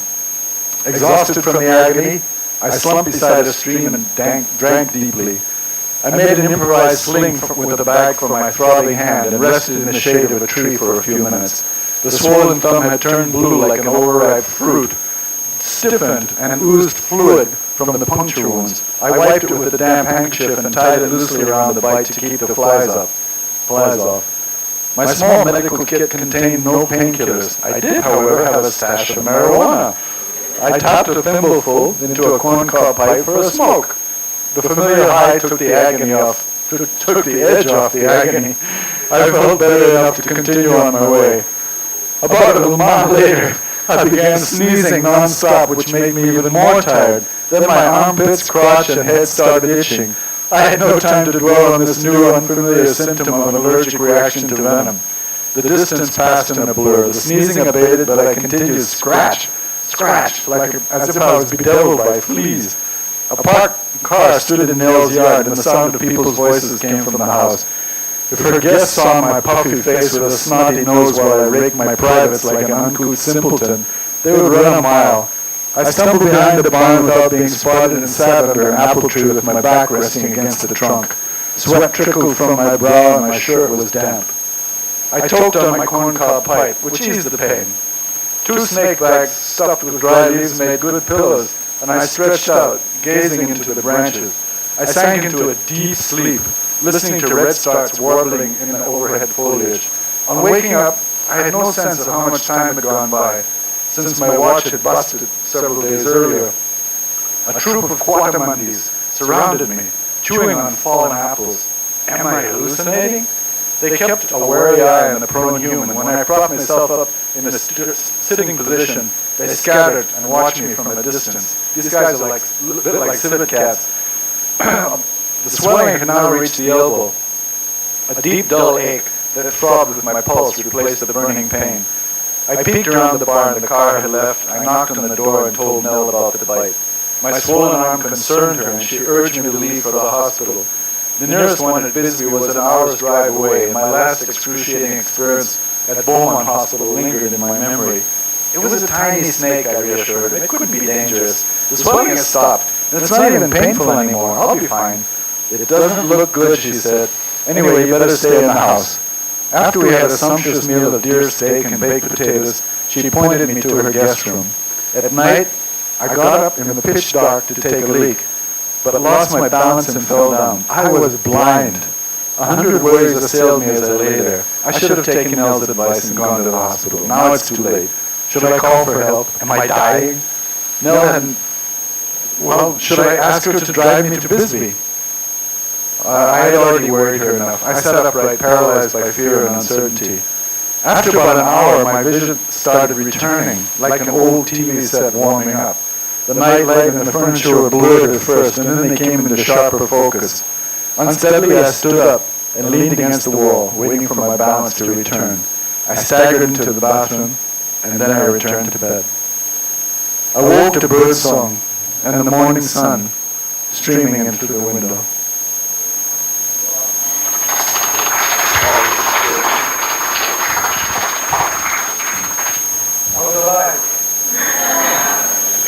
Yeah, I think you have several more stories to tell like that, and you were able to buy your journey back to India.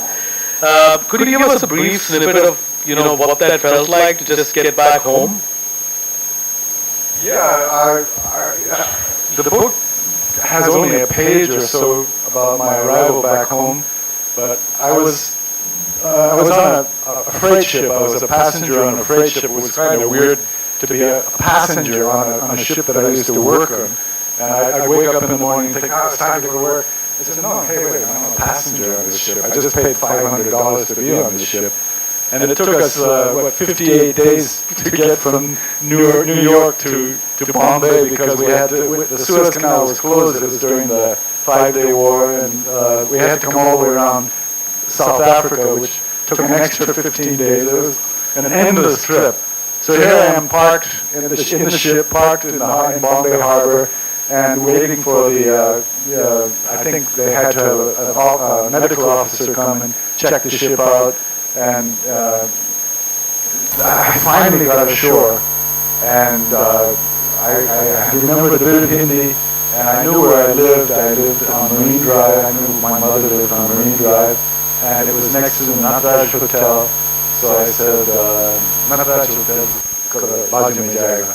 And they said, oh, aapko Hindi janta hai? I said, well, thoda. But anyway, and I got home, and there was this teenage boy looking down from the second floor. And, you know, I left 6 years before, and that teenage boy was just a kid then. It was Neil sitting in the front row here. And he looks down, and my nickname was Breezy in those days. He says, Breezy! That was my fantastic homecoming. And that's all I've written in the book here, so you got to stick around for the second volume to learn what happens next. Yeah. Thanks so much, Ram. On that note, I'd just like to end with one last question, okay? And this is really about shifting baselines, yeah? What have you seen, say, in the Palni Hills, in Kodaikanal, in the Florida Everglades, in Mumbai, and wherever else, Mahabalipuram, that coast? I mean, things have changed so drastically that they are completely unrecognizable. You know, how do you stay optimistic with all this? And are you really optimistic? That's a bigger question. That's a tough question, and I could have a very negative answer to that. All you Goan citizens are facing the same thing with people moving in and buying up tracts of land and high-rises coming in. Oh my God.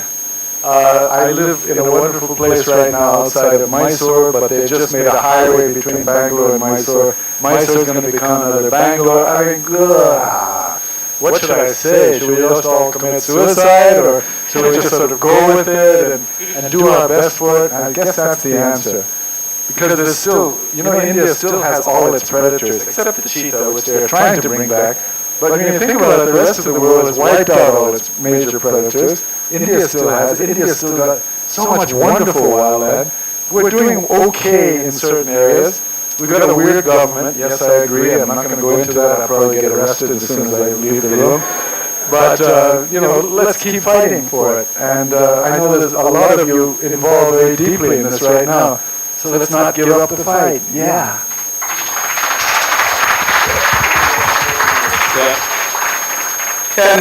Yeah, thanks, Ram. I think that was a very realistic response. And before we break for questions, we have another 3-minute video. One second, let me intro this just briefly. You know that I work with the Irula tribe in southern India. I can't tell you how deeply I feel about my peer group, my real peer group of snake people, the Irulas.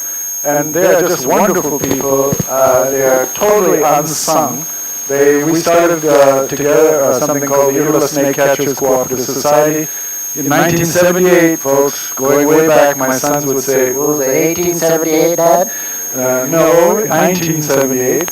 But it's still supplying most of the venom being used to make antivenom in India, saving hundreds of thousands of lives, okay? So this is, yes, this is an applause for the Irulas, not for me, for the Irulas. But anyway, we had this really weird idea. We heard about the Everglades and someone, you know, people had baby pythons as pets, which are just a couple of feet long, lovely little creatures. So, yeah, then these baby pythons would grow to about 6 or 8 or 10 feet long in a couple of years, and mom and dad would say, get rid of this huge creature. I mean, it's getting dangerous now. So they just let them go out in the Everglades. Yeah, it's in the wild, no problem, you know. But it is a problem. There are tens of thousands of baby pythons in the Florida Everglades. This is a swamp as big as the Sundarbans. 1 million acres of swampland. There's no way they can finish off all the pythons there. But the Irula community used to catch snakes for the snakeskin trade, and they almost made the python go extinct in Tamil Nadu in our state. But we thought, we hatched this idea with a couple of colleagues of mine at the University of Florida. We'll bring the Irulas over there, and they'll extinctify, is that a word? Get the pythons that are in the Everglades. And so we did an experiment. 2 Irulas, Masi and Vedivaru, came with us, with Janaki and I, as the translators, to Florida, at the instance of the Florida Fish and Wildlife Commission, to try and catch and teach the local snake hunters how to really catch pythons. This little video clip shows just one little episode of the catching that we did there. So let's see that with the lights off, please.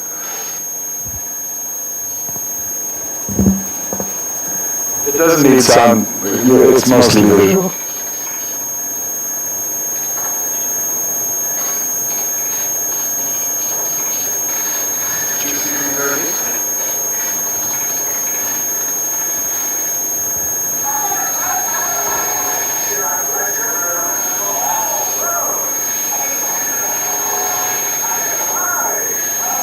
They find a fresh shedded skin, and that's the first instant that a snake is close by. It was a big one.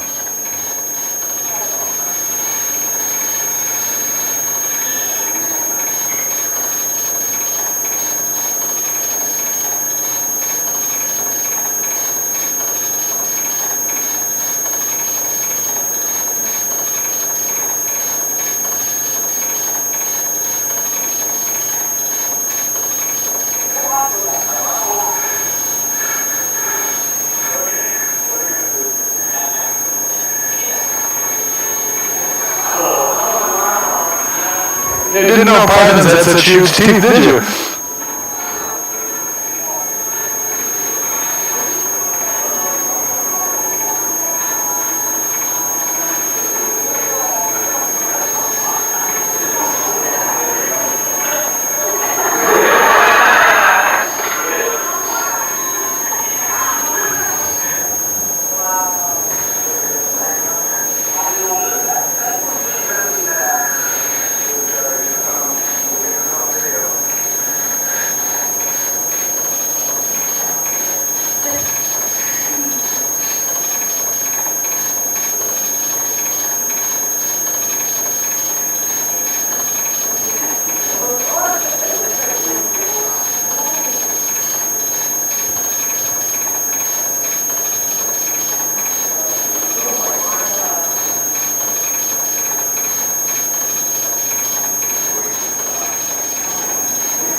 That python weighed 50 kilos.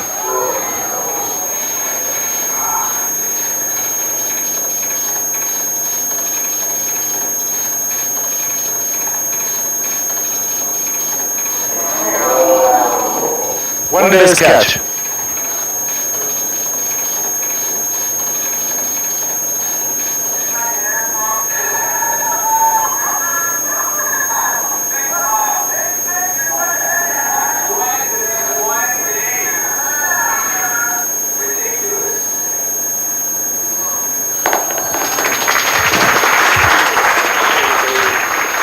What a fantastic time they were having, you know, catching pythons in Tamil Nadu, of course, would be illegal, and here we were, free range, catch as many as you can. They loved it.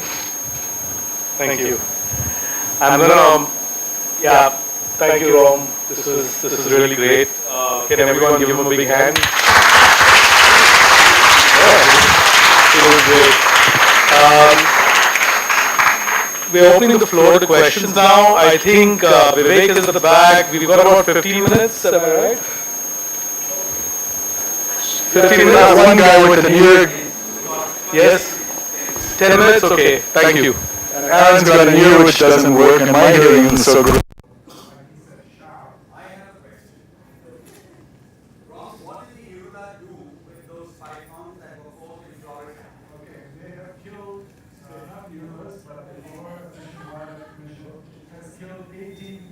Pythons so far, and they're killing on the average of 500 pythons a day right now, and there's no end in sight. Okay, killing pythons doesn't sound like a very good thing to do, right? But what else are you going to do? Send them back to Burma? No way. That's not going to happen. So, yeah, there's several people making big money out of the skins, making wallets, belts, and so on and so on. And it is, like you could say, if it's done humanely, it's a sustainable use of wildlife thing. The main thing is, though, 90% of the mammals of the Florida Everglades have been wiped out by the, you know, these are animals which never knew a predator like the python. And they're just totally unable to escape when a python's around. These pythons are in heaven. Man, it's like the best place they could imagine to live. The Florida Everglades, wow. And not only pythons now, there are Nile monitors and all sorts of chameleons and iguanas and all sorts of invasive species there. Florida, a mess. There's a question at the back.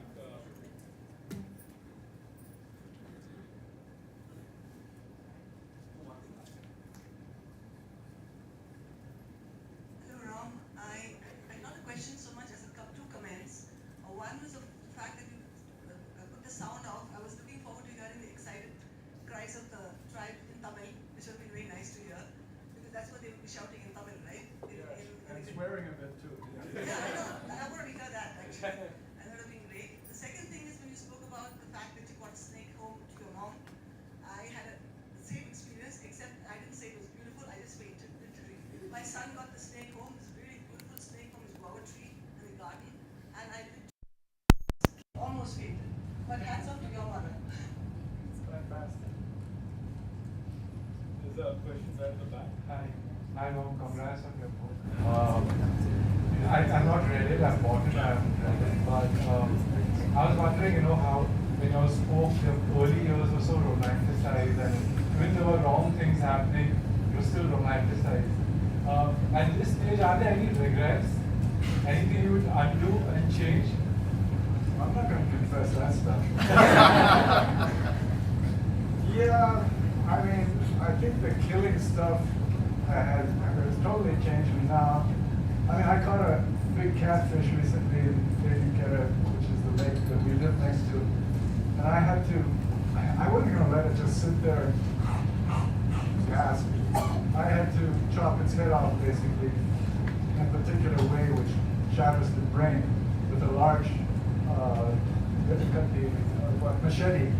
And it was painful for me to do that, but I realized that to let it sort of die of, asphyxiation didn't appeal to me at all. So I've become a very soft fellow. And, yeah, I mean, these things do affect you. But on the other hand, I like to eat catfish. So what are you going to do? I mean, those of us who are non-vegetarian are really cruel people because we usually don't do the killing ourselves. Somebody else does it. We hope they do it humanely, but I have a feeling they don't. So yeah, it's a conundrum. And we could go and have another hour's discussion about this philosophically, but it is true. I regret quite a bit of the stuff that I did, and I'm not going to confess it this time. Thanks for the honesty. Oh, one thing, sorry. Your title is, what's your title? The book?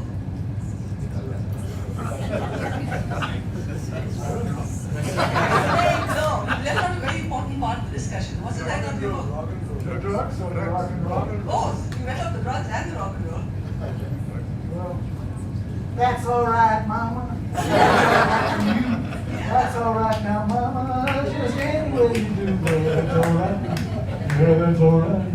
That's all right now, Mama. Any way you do.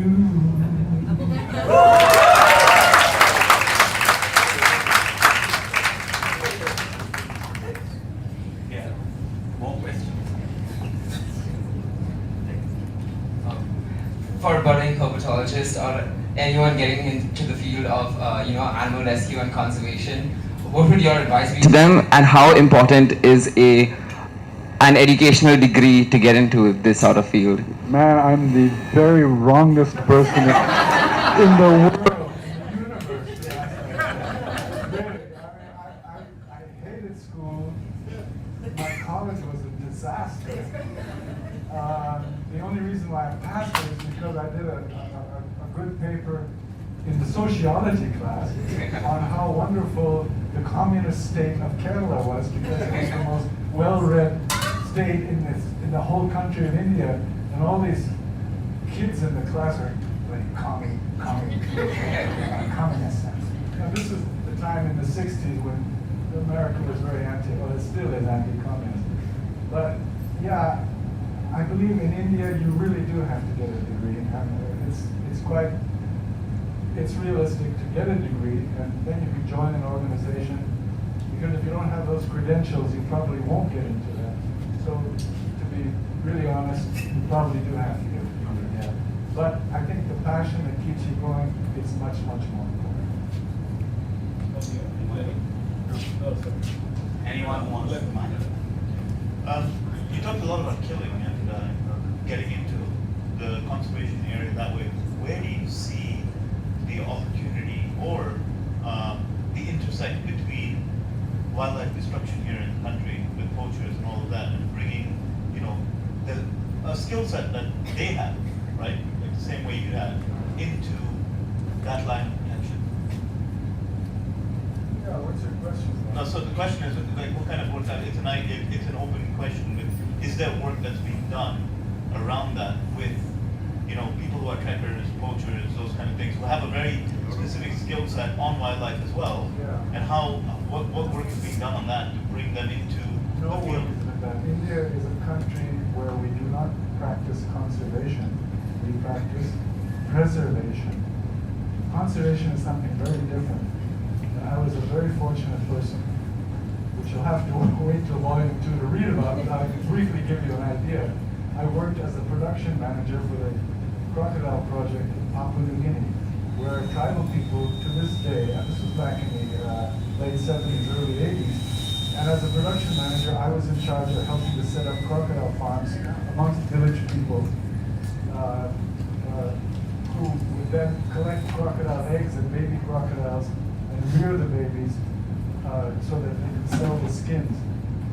They had no other way of making a living. They still don't have a way. They're living in very remote parts of the country. We had an operation where we would send in small Cessna aircraft and land on ridiculously tiny airstrips, as scary as hell, pick up a load of baby crocodiles and take them back to commercial farms. And these commercial farms are still going strong. This is called sustainable use of wildlife. Say it to anybody in India today who is, higher up in the realms of power, and they're going to say, no way, this will open the floodgates to poaching and hunting. We cannot allow this to happen. On the other hand, we've got a surplus of crocodiles in various parts of the country, including the Andaman Islands, including Gujarat and other places. And these animals, these crocs, have come back into a society which doesn't know how to live with crocodiles anymore, and people are getting injured and killed by them. Now, if we started crocodile farming, on the other hand, I'm not going to go into this, man. This is go on for hours. You get the idea. You get the message. Sustainable use of wildlife is very positive conservation. It's working in Australia. It's working in New Guinea. It's working in many other countries, but not in India. I'll add to that.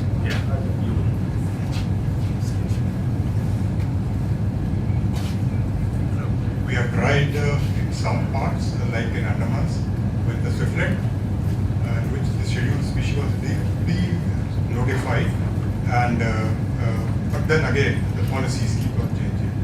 And as you are rightly saying, we have lots of wild animals. We have tried to bring poachers into mainstream or using them as a tracker, like in Bandipur, Periyar they have done it, and a few examples here and there.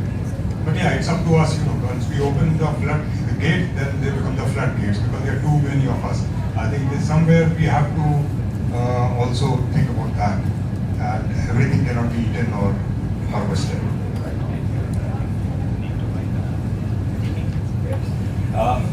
At the beginning of the session, Aaron, when you asked everyone, is anyone familiar with reptiles? I wanted to ask you, does that include people who are like reptiles? Because I know a few.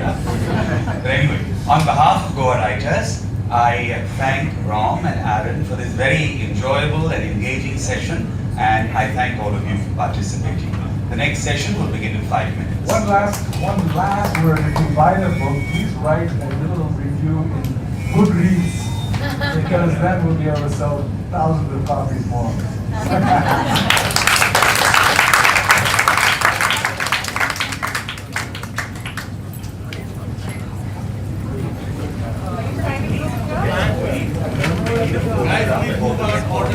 Go right.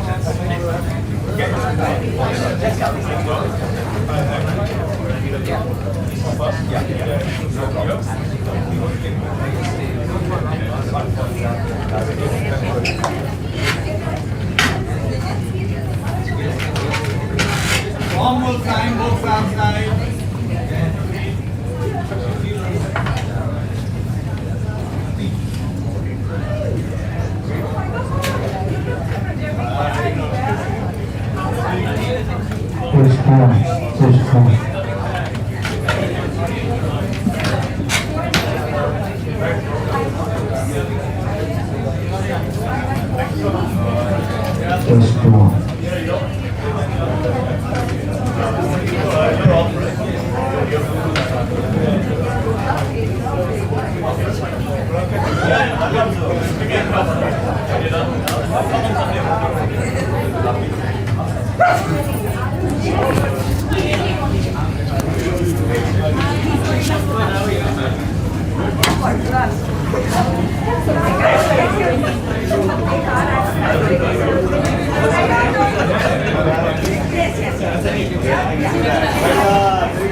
Oh, yo, she's my friend. You did? Yes. We worked together. Traitor. Ron, we got plans for lunch today or tomorrow? Tomorrow for lunch?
Need to have a signing deal with Penguin Random House.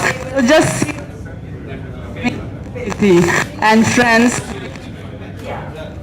Any hesitation? Here comes support on your. So and also.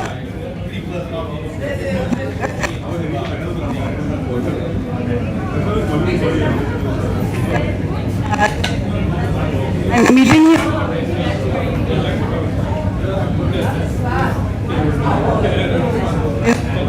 You know, Jaipur. Yeah. You know, this group is started.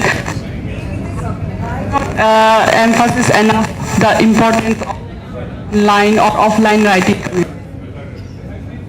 Thanks a lot. So, on that note, I'd also like to mention that Arunima and Subi both share that same journey because Arunima of Pitch Perfect contest. They started the journey together and look at them. But they both are in the same community today. You know,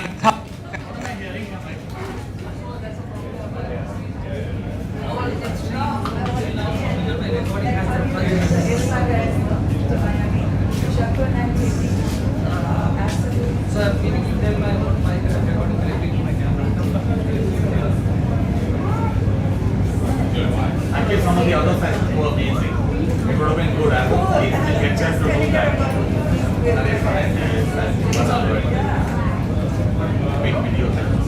Yes, it's all recorded. I'll do that.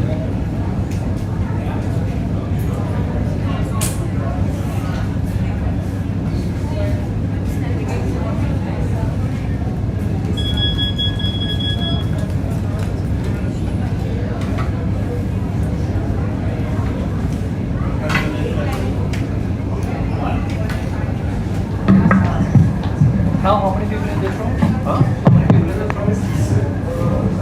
Yeah, please go into the restaurant. How big the audio is?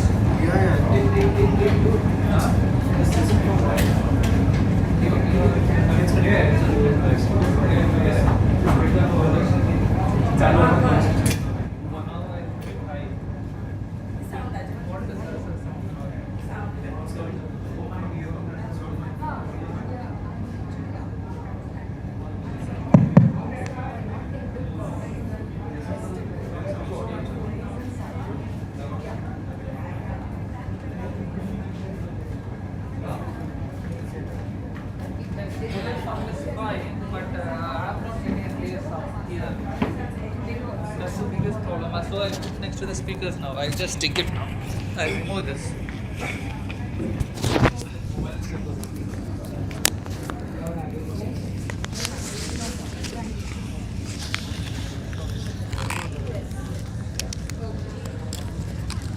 Because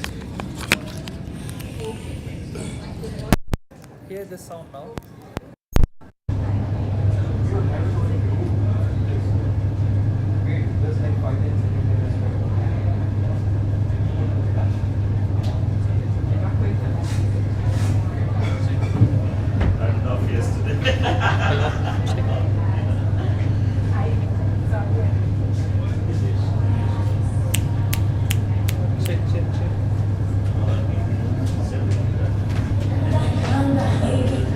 I took the recorder. I will give them all mic from my. Okay, let them use their mic. Can I have my?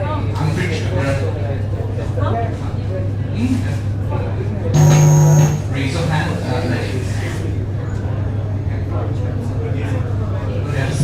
So, there, is here, right? Can I see a couple of hands who are righteous? Okay, come. All right. Start. That's what I'm saying. It's not true. Exactly the same thing. It's something from another room, no? Yeah. That is why I said why it is not recording wired or wireless. It's coming from other room. Or my live streams are all from some other room.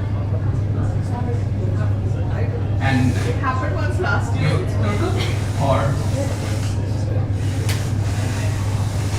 okay.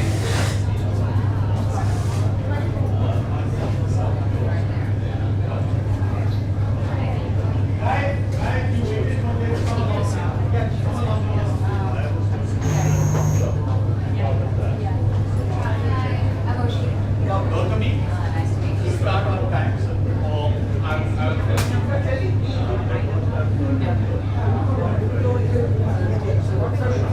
Two of them. Only two speakers, right? Only two. You're giving them these mics? Yeah. For my recording. Oh, okay.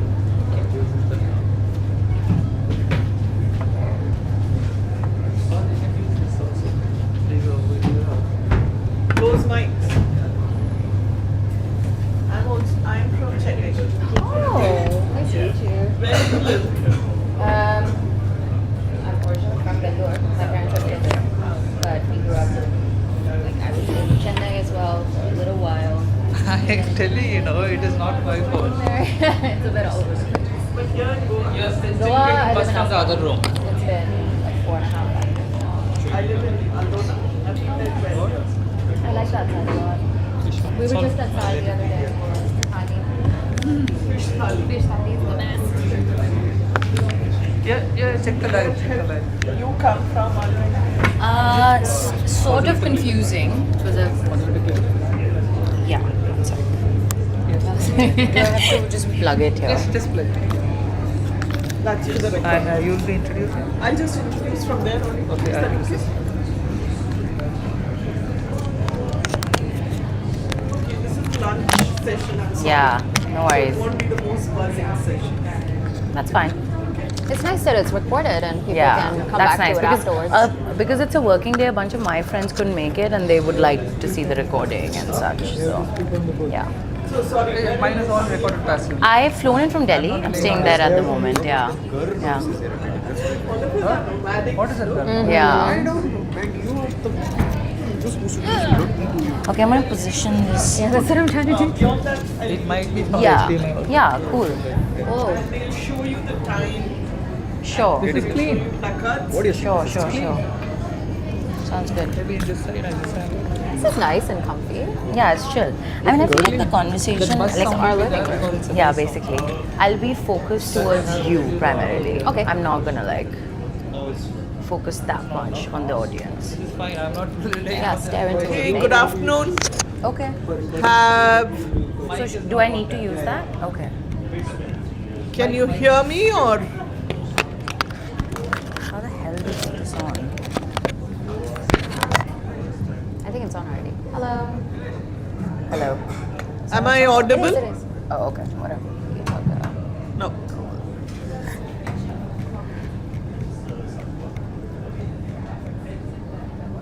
Who are these people? They did you wrong with this lot. Huh? They did you wrong with this lot. Yeah.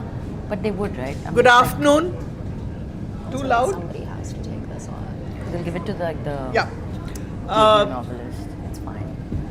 This is not going to be the easiest of sessions for all of you, but I'm glad we have two young writers here.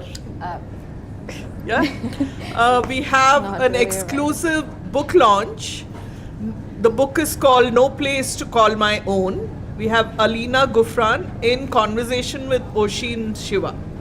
I'll give a brief introduction, but I'm sure both of them will add on to that. Alina is a fiction writer and poet who writes about urban alienation and female identity. Based out of Mumbai, she's an alumna of the 2019 Dam Pakt writing workshop, and her work has appeared in some of the best magazines, Himal, the Swaddle, etc., around the globe.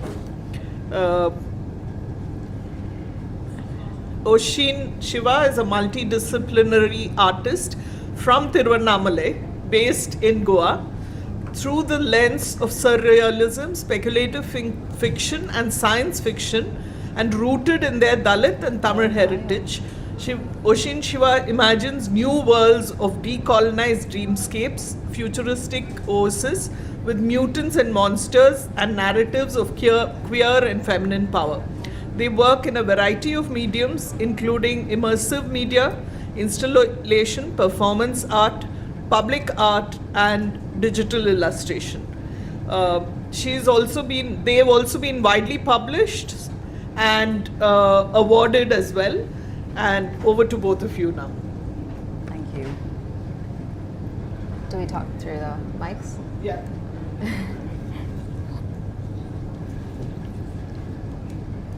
Thank you everyone for coming, especially during a lunch slot, so we extra appreciate it. And thank you Gautami for the introduction, that was lovely. I have the immense privilege of introducing Alina, who's not only an incredible writer, but is also a very good friend of mine, and had happened to actually create the novel while she was living here a couple of years ago, and that's how we met. So it's kind of wholesome and holistic that I'm able to introduce your work like this. I will also, I guess, start with a little bit of a description of the book itself. The novel is called No Place to Call My Own. It's also available at the bookstore. If you haven't gotten your hands on it already, I would highly recommend grabbing a copy. The novel, interestingly, is, I mean, it's evocative and it's profound and it's very much rooted in the contemporary India, but it defies sort of a singular categorization. It simultaneously touches upon the main character's coming of age. It's also a commentary on gender and class hierarchies, and is essentially an intimate portrayal of a personal transformation.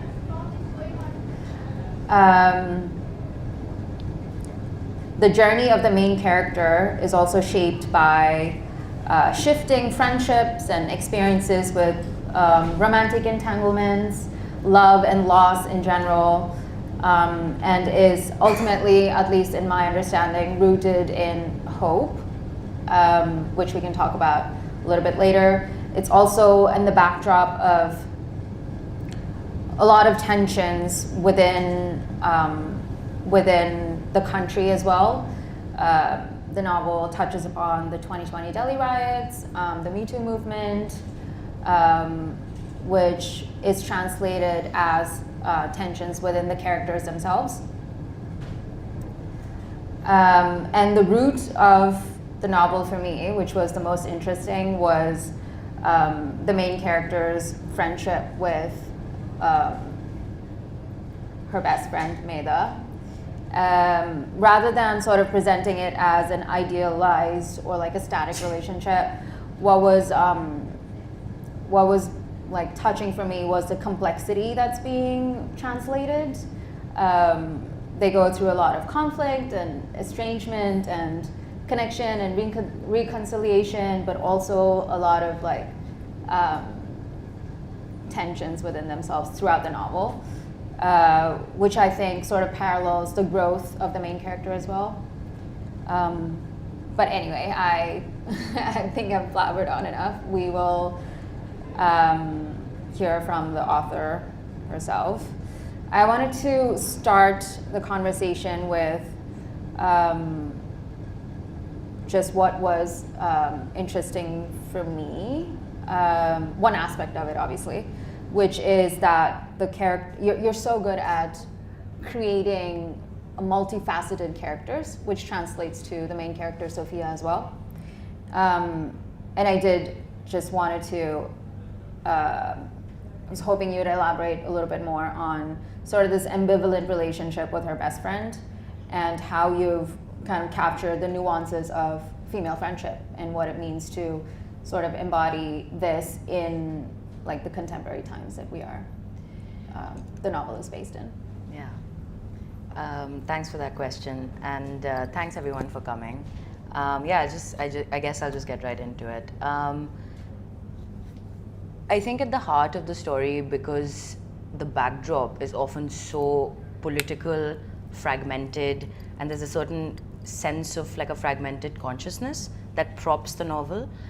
Somewhere at the center of it, I wanted a story that was pure heart. Mm-hmm. And just upon reflection and going deeper into my character, I realized that in some way, the only thing that really props her up, because she has a tenuous relationship with her family, which is again reflected in a certain political climate in the country, and so on, is another woman who she happens to be in the same space with. Mm-hmm. So, you know, for starters, they're both on a very similar journey. It of course helps that they're of the same age, so they're experiencing things in a similar fashion. And for lack of a better word, I suppose it makes sense that they're both also contending with where they're situated in society. As such, her best friend's a queer artist. She's trying to be a fine artist in the capital, and that comes with its own sort of trials and limitations. The friendship did not present itself to me when I first started writing the story. It was more of something in the background. And as it went on, in some ways, I realized that their journeys had started reflecting each other, especially politically and personally as well, and artistically, of course. And in some way, it kind of spoke to the title as well, because for me, trying to find the sense of belonging for the narrator was something that emerged as I wrote the novel. It was not, and that's kind of how this complicated friendship developed, often mirroring real life, I suppose. Because connection is, like you said, not static, and it's quite fluid. Yeah, I guess that sort of leads into, hello, is this on? No.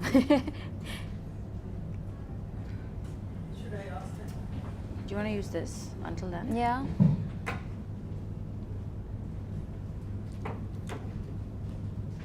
Thank you. No worries.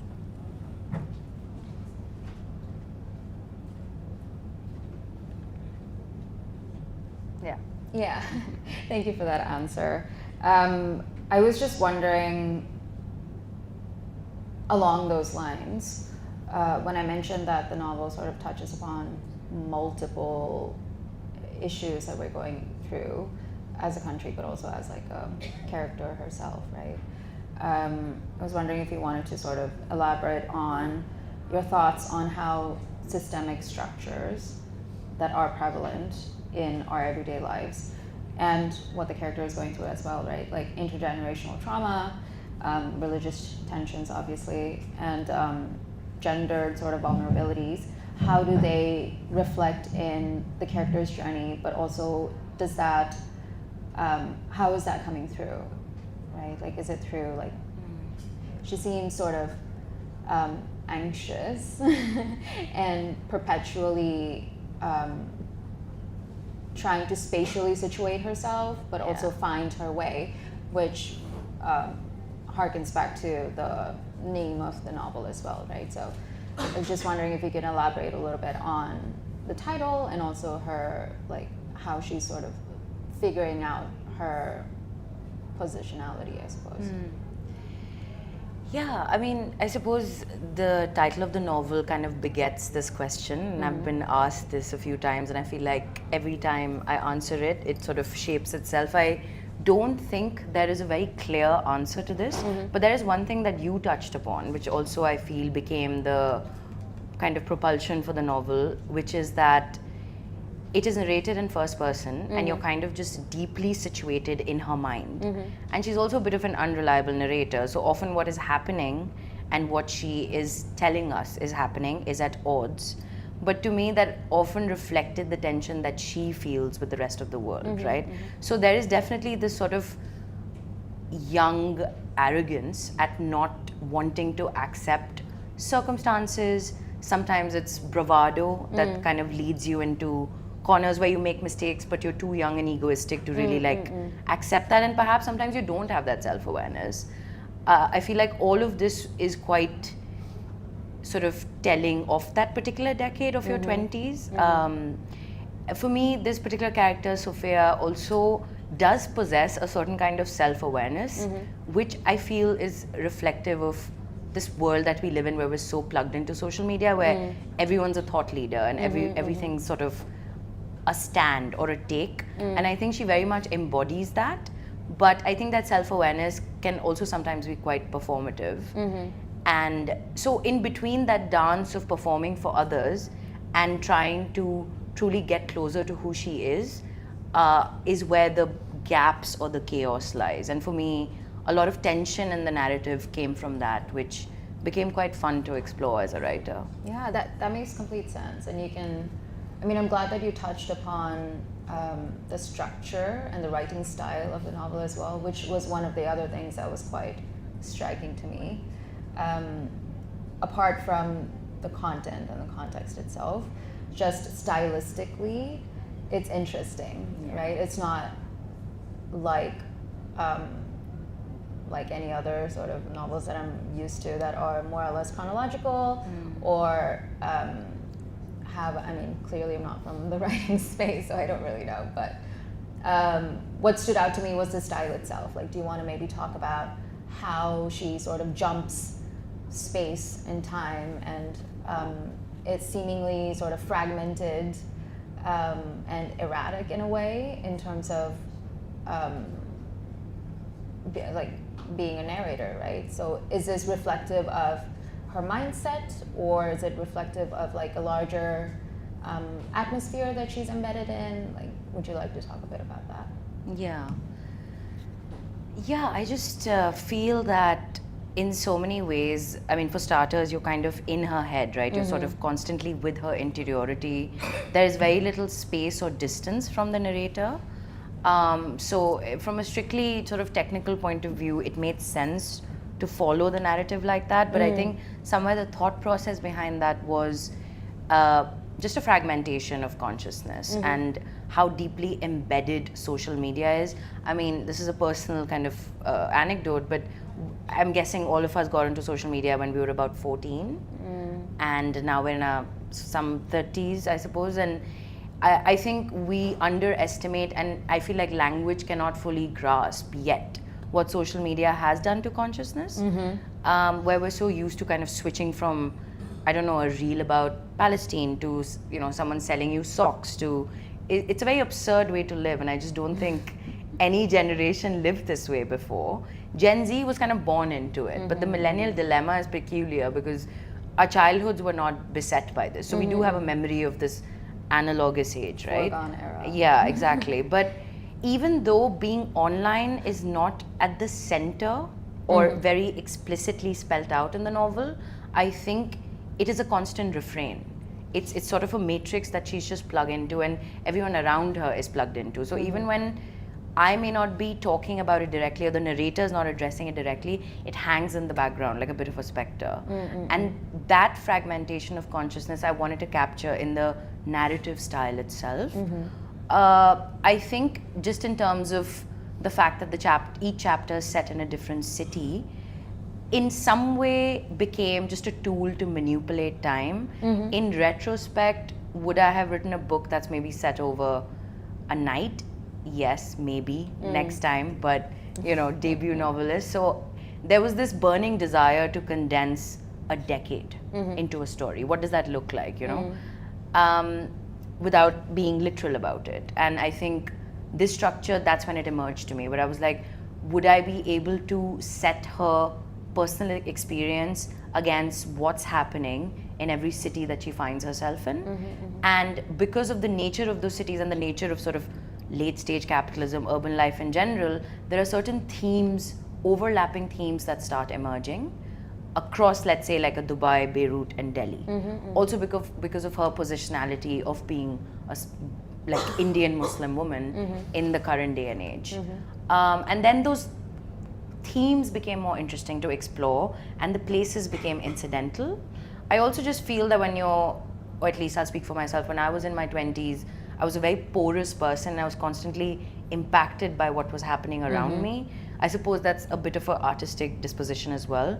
And in that, writing place and writing the cities into the story became sort of a very interesting challenge, because they were characters unto themselves. And who she is, because so much of her is about fitting in and trying to find that belonging and then ultimately rejecting it.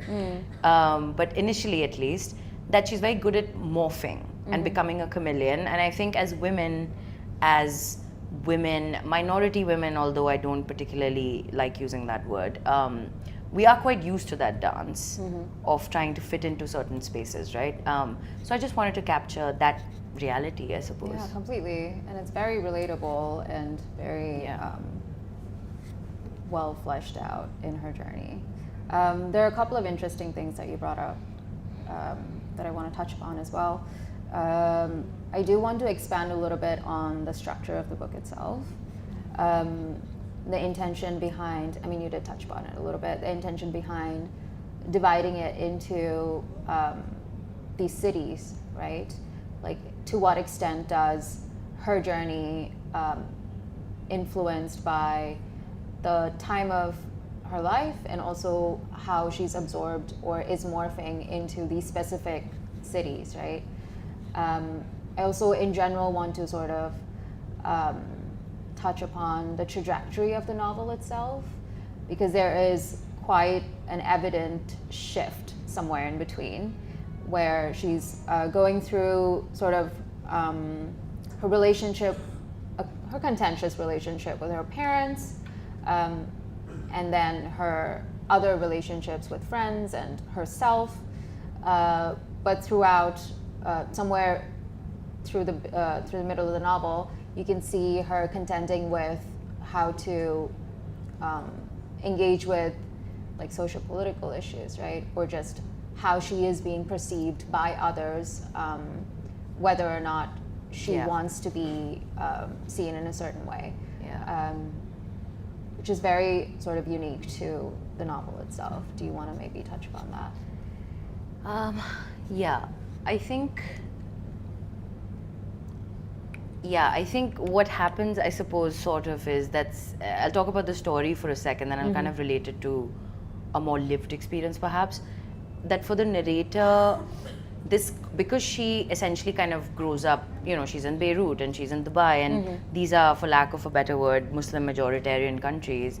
This idea of being Muslim is an aside. It's not something you wake up and think about when you look in the mirror. And with the shift in the country, although because she is the product of an interfaith Hindu-Muslim marriage, her parents are Hindu and Muslim, this consciousness of awakening to a certain socio-political identity is not something that happens of its own accord. It is a result of perception, it is a result of slotted into certain brackets, good and the bad. I have to say, there are it's sort of a result of like how others perceive her. So it is very much that sort of idea of looking versus being looked at, how you look at yourself and how others look at you, and then you start believing that. And again, I feel like that ties into certain gender conversations and the idea of what it means to be a woman and the roles you kind of have to play perhaps when you're a woman. So I think somewhere that became an important thing for me to touch upon, that the fact that that consciousness comes, the tonal shift you talk about comes a bit later in the novel, and is reflected in her contending with her childhood and the disintegration of her parents' marriage, which is then clearly being reflected in what's happening in the country. And I think one of the big revelations she has, I don't know if this is giving too much away, is I suppose that that perhaps these biases and prejudices always existed despite our liberal, leanings and our beliefs. I suppose when you're at the other end of being looked at, your notions of these things are a bit different. Part of the reason why I wanted this consciousness to kick in a bit later in the novel, apart from of course like certain technical circumstances, was that it's just not something that, being Muslim is not kind of a job that she performs.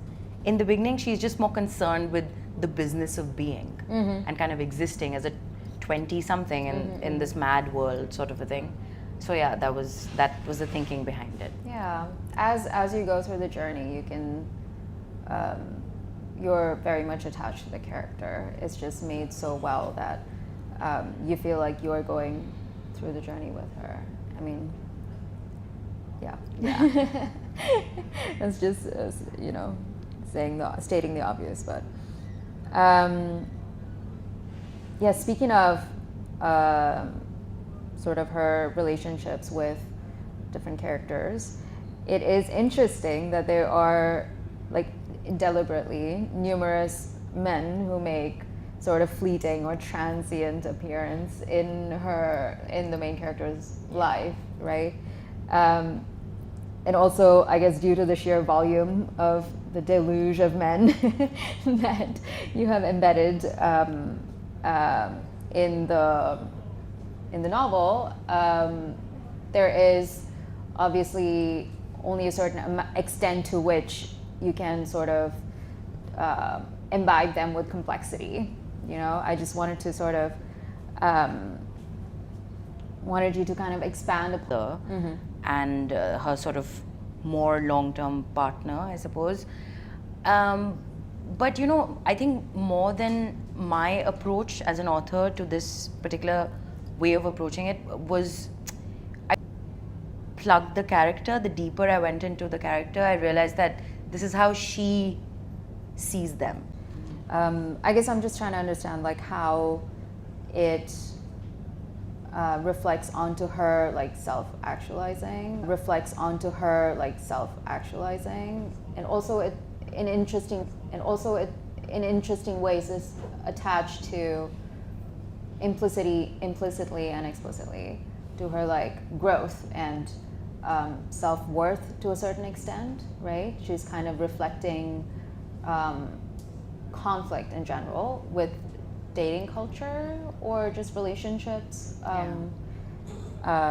with men. And also, I mean, my take on it was that she's getting more and more into realizing and exploring her bodily autonomy, right, and agency as like a woman or a character, right? So that was interesting for Yeah. me.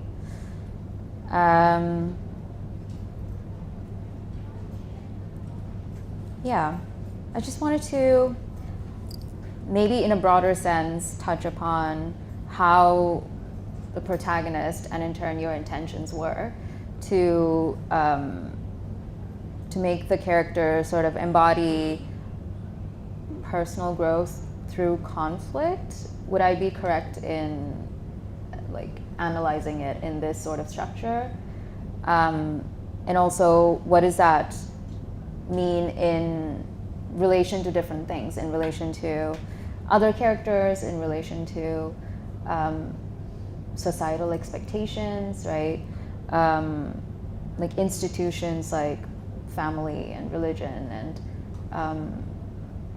her entering into the workforce, and hence, I guess, capitalism, and her graduation from the university. Like, what was sort of, what is it that you want to portray? Like, I guess I'm asking, do you see conflict as generative or as like a plot device through which you can sort of use it as a prism to explore her journey? Yeah, I mean, I guess I don't think there was any active thought behind imbuing the story with conflict. It wasn't like, oh, this is a particular scene I want to write and I'm going to put conflict at the center of it. I think it was more about understanding, like I said before, the character, because the contradictions with the character and how she contends with the world is where the tension really lies. So, like, let's say there's a particular situation that could move along in a very smooth manner, but because of her own tensions and her own internal contradictions, wherein she may be playing a certain role but she's not comfortable with it. She may have to bite her tongue in a certain scenario because it'll benefit her career, but it is not what she really wants. And it's those moments which we, like all of us, go through like 80 times a day, is where the sense of conflict comes from. This also reminds me of, like, in film school, my screenwriting professor would really just say this a lot, where he'd be like, there's no scene without conflict. But I don't think it's a very external sense. It can be externalized, of course, as it must be, but I think truly it just comes from within the character in some way. And I feel like have I answered your question? Yeah, that makes sense. Good job. One of the main, maybe we shouldn't even like phrase it as such, but one of the tensions within the novel is her relationship with her parents and their parents' relationship within themselves, and how you very smartly sort of mirrored or used that as a microcosm to what's happening in Delhi, or within what the backdrop is to her life, right? And what was interesting for me and is relatable to me and possibly other people in the audience and also our friends is this tendency. So I think that's where the major kind of tonal shift happens in the novel, and it is sort of, which is why I think it's being called a coming of age, and it very much is a coming of age, but that for me always has connoted a loss of innocence. So as wonderful as it can be, I think it does come with certain grieving and a certain sense of loss. This particular moment of the parents' marriage, interfaith marriage I might add, because everyone does view it like that, disintegrating is extremely pivotal, and I would say reflected in what's happening in the country overall. And I think what happens is that, as she mentions in the book, her parents got married against the backdrop of Babri Masjid demolition. They're from UP, it's a family from Uttar Pradesh. Further polarization in the country.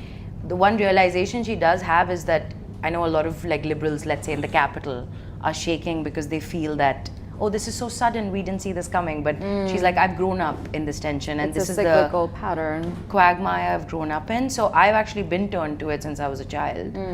And yeah, it just becomes such a parallel. Quite often you see what happens in the family you can see it happen at a national register as well, politically. I think for the character, the parents reverting to their respective religions after they've come together as a familial unit just provides, I suppose, a sense of security, right? Because the familial unit has fallen away. So what identity do you revert to? And in this case, if you are reverting to your, original identity, so to speak, of which comes with a certain, community backing and a religious backing, and that is being reflected and constantly supported by the messaging happening at a national register, then you're inclined to just sort of believe that. So it's frankly, I feel, a certain weakness and a vulnerability that we see exploited and played on. Yeah. Yeah. Yeah, that's a very fair point. I also, I guess, wonder as to what extent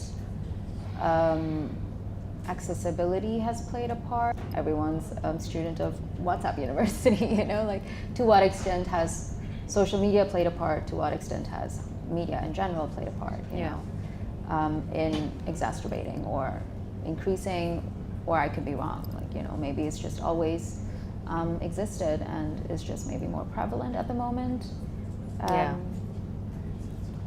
Yeah, I think, needless to say, big tech and sort of social media has really played a very pivotal part in polarization of dialogue and discourse. At the same time, it has provided access to, I suppose, a lot of media that we wouldn't generally be exposed to. So, like most things that play out at such a large scale, it's a double-edged sword. That being said, I do think for the character and the narrator herself, growing up, she is able to notice certain prejudices or biases that always existed in people's minds. Perhaps they were discussed in whispers in bedrooms. I suppose the only legitimacy that kind of came about, and I will say in a very big way after 2014, was that you could just wear it as a badge of honor. You no longer had to whisper it. And it sounds like perhaps what could be the fallout of that, but I suppose in so many ways we are seeing the fallout of that, and it kind of deepens a sense of otherization.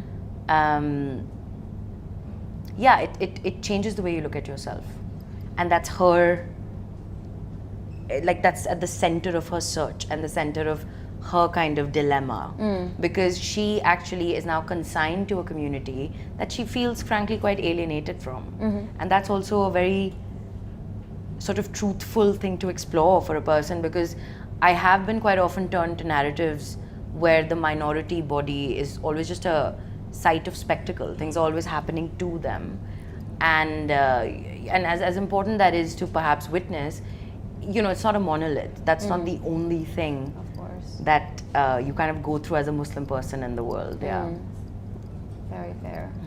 And I go through that myself as well, so it's very much relatable. The core idea of what you just, author versus like authority, thinking along the lines of the personal is political. Do you have, or what do you think is sort of the obligation or intentions that someone who is releasing a novel that's going to be read by the masses should, or you would want to embody or tackle, grapple with? Far be it for me to tell anyone what they should or should not be writing, of course. But that being said, it's just an interesting time, I think, to be an artist in the country currently. I'm not a journalist, I'm not an activist. I feel like the work they do is far riskier. Their bodies, their sort of minds, their livelihoods are on the line far more than artists in so many ways. I do think artists can hide in certain spaces behind satire, behind the veil of fiction. And as much as that's hiding, it's also kind of the ultimate interrogation of the truth, and a certain, perhaps in so many ways, a larger spiritual truth as well. Personally, I don't actively believe in an obligation to tell a certain kind of story, because I feel like as long as there are enough platforms that are willing to kind of put forth a lot of different kind of narratives, that would be best, because it would be too idealistic and naive to be like, oh, that's propaganda. Like, I just don't think that works anymore, you know? So I feel like I wouldn't be able to comment on that. We're too deep in that world. But I think as a response to that, if there's enough people, and I think there is, I think publishing today in India is a very strong example of that, platforming enough voices, especially not just from urban centers, but also kind of more what's happening at the regional register. I think that could be perhaps cumulatively a strong answer to propaganda. Yeah, I agree. Yeah. Thanks. I just wanted to round off this conversation with a couple of maybe fast, rapid fire, fire questions. You can expand upon it as much as you like. Sure. Or not, which is fine as well. Just basic questions like, who are your inspirations in the larger sense as a writer, but also for this book specifically? And what would you sort of want the readers to take away, if you, as I guess like an essence of the book, if you were to be able to make it? Yeah. In terms of influences, to be honest, I don't think there was like one singular book that directly inspired this particular story. I can tell you perhaps a collection I was returning to while I was writing it, and you know, this it took a while to write this. There's of course, I mean, Avni Doshi's Burnt Sugar had a profound effect on me, because just the way she explores the tenuous nature of motherhood, unflinchingly, no apologies, was exciting to me. And my narrator also has a sort of tenuous relationship with her mother. Couple of other authors I was returning to and reading quite a bit were, I'll rapid fire answer this. Mary Gateskill, Annie Ernaux, Clarice Lispector, of course, one of the greats. And these two Italian writers I'm obsessed with actually since I was a teenager, Alberto Moravia and Domenico Starnone, who's also a screenwriter, but I think these two in particular are masters of trying to plug the psychological depths of the human condition, if I may. Yeah. And what would you like the readers to sort of take away? Retain, take away. I mean, one must retain the whole book, obviously, but sort of the feeling that you want to leave them with. Yeah, I think you sort of touched upon this in the beginning, and I don't think there's going to be any one particular thing that I would want anyone to take away. I think a lot of, you know, reading can be such a private kind of sacred practice. I think everyone who engages with it will have their own relationship with it. I hope, even if it's a bad one, that's exciting to me to see how people engage with it. Yeah, I don't think there is one thing actually, so I don't think I can answer that. I mean, that is an answer already. That's good. Yeah. We will let Alina read a chapter, whichever one that you would like. Yeah, sure. And then we will throw it out for questions to the audience.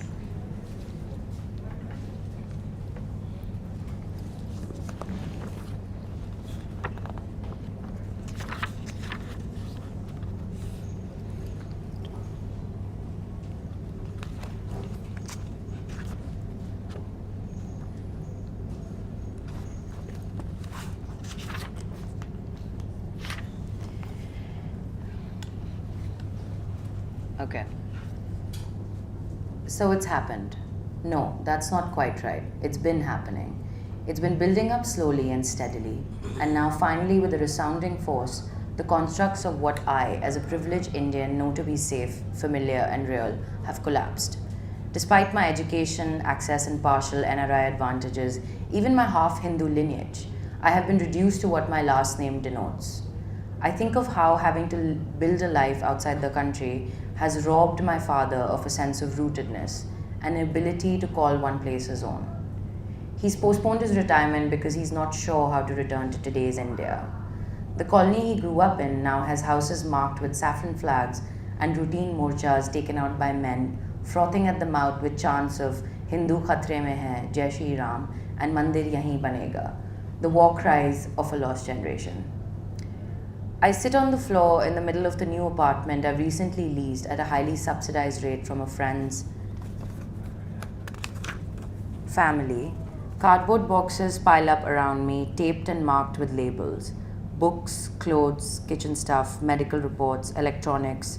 The apartment's situated in an old building with paint peeling from its walls and a smelly, narrow staircase. But it's on the 4th floor and faces the east, allowing sunlight to filter through rows of buildings. At night, a hush falls over the street, giving me space and time to reassemble my life after the spectacular failures of the last few years. I lie on the single mattress on one end of the room with a lone lamp by its head. A steady quiet permeates the house, even though I can hear the footsteps of the neighbors upstairs.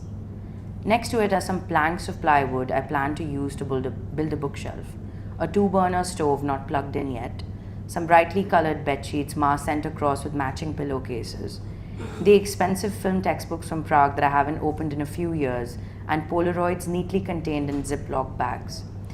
The only thing I've figured out in the last few weeks is the Wi-Fi, the green buttons blinking in the night like fireflies. I take a few books, create a makeshift desk, and prop the laptop on it. I click on trending hashtags populated by the ruling party's IT cell, paid to troll on social media and scan doctored videos and smears of saffron across profile pictures, a digital collage of hatred. Social media channels like Twitter, Facebook, and Instagram only echo my thoughts back to me, and yet I cannot look away. I've always had a confusing history, an Arya Samaji Hindu mother and a Sunni Muslim father. They met at his older brother's wedding in Lucknow, and my father immediately fell in love. They both stay in Kanpur in the 1980s. Ma lived in Gulista Colony, a predominantly upper-middle-class Hindu settlement. My father, the second of 7 siblings, held a menial job as a warehouse manager, the only employment his bachelor's degree from Kanpur University earned him.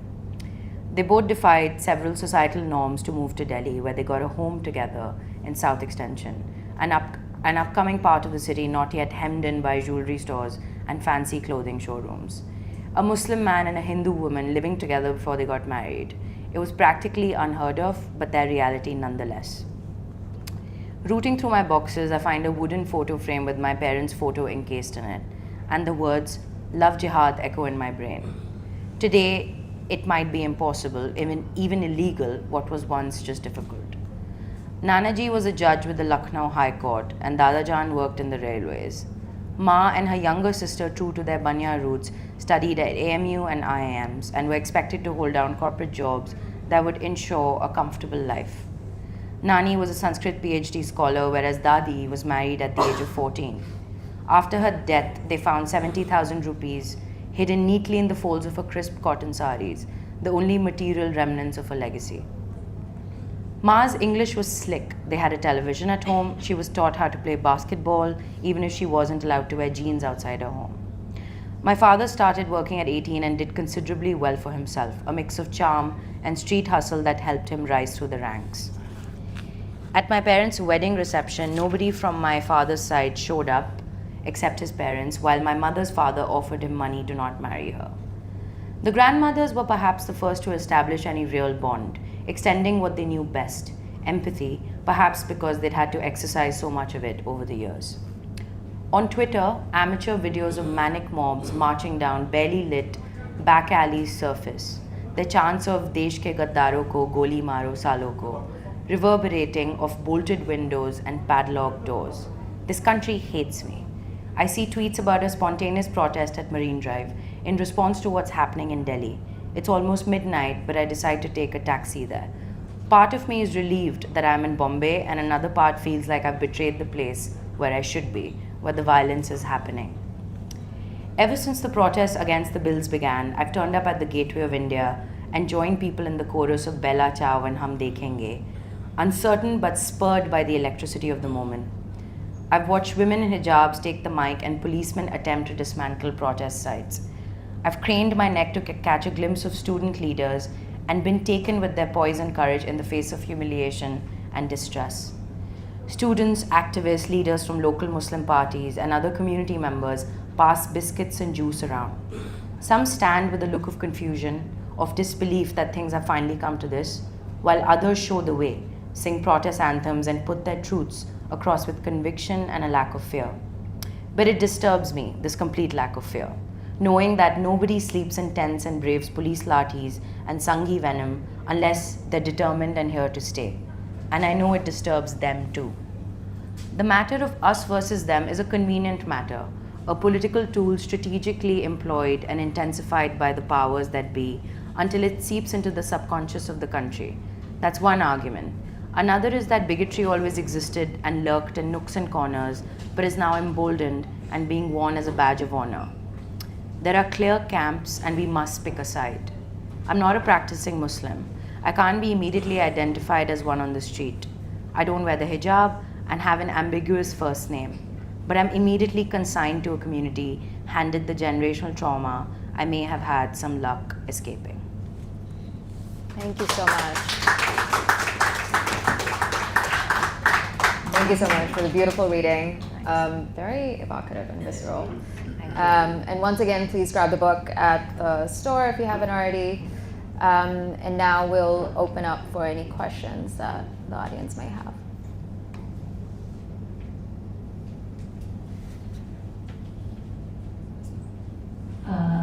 Enjoyed the reading a lot, and I was curious to know, you spoke about the book and like the book is there and you are here kind of.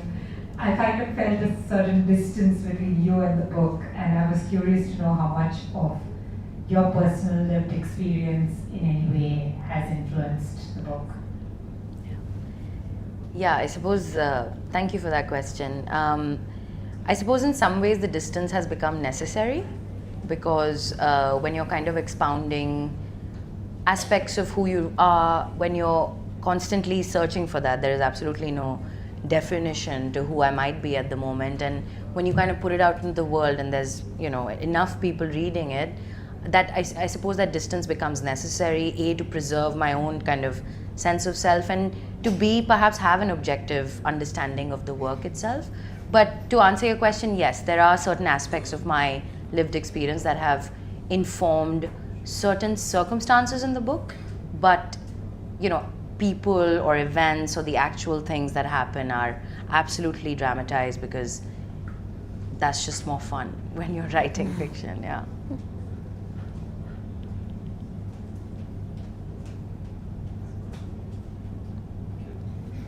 Thank you very much for the amazing reading and the book. I haven't read the book. Just from the discussion, I want to know if the character had a Hindu father and a Muslim mother, do you think the journey would have been different? Yeah, I mean, yeah, definitely a hypothetical question, but I suppose if I was to relate it to the very nature of perhaps familial setups, the way we know them today, the fact that we have the last names of our fathers, the family name is often the patriarchal name, I suppose in that case it would be a bit different, and she would be looked at differently, and perhaps she wouldn't feel in certain situations, like let's say at an immigration office, she would feel safe in those situations and I would be happier for her, but maybe there wouldn't be a story, I don't know.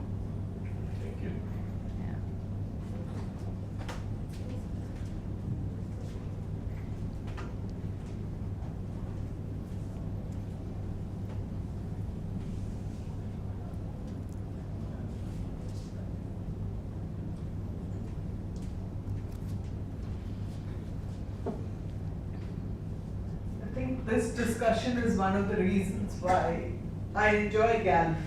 To listen to both of you talking about your book was my privilege today. Thank you. The book is available outside and I'm sure people will want to get it signed as well. But meanwhile, can we have a formal launch? Let's do the photograph and sure. If you can hold up the book. Sure. It's supposed to be a book launch after all.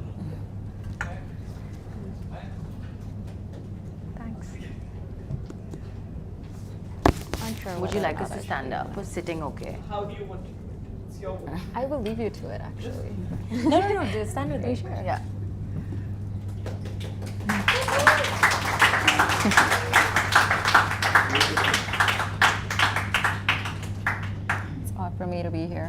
I will. Thank you. Thanks. Thank you very Okay, much. great. Thanks so much. Osheen. We'll be back in this room at 2:05. Yeah. Thanks a Thank lot. you everyone for coming. Thanks. Oh, thanks so much. That means so much. Thank you. Guys, thanks for asking no questions. All my questions were covered. I had two. Oh. One was the male. Oh, yeah. Male challenge. The other one was When did you guys come? We didn't even notice. You haven't looked up from that. I know. Nice I meeting know. you. Thank you. I was nervous. You did so well. Thanks. Oh, Hi. oops. Hi, nice to meet you. Yeah, nice to meet you finally. Do you know Rian Lopez? I wrote for your. Oh, yes. Yes. Nice to meet you.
Test.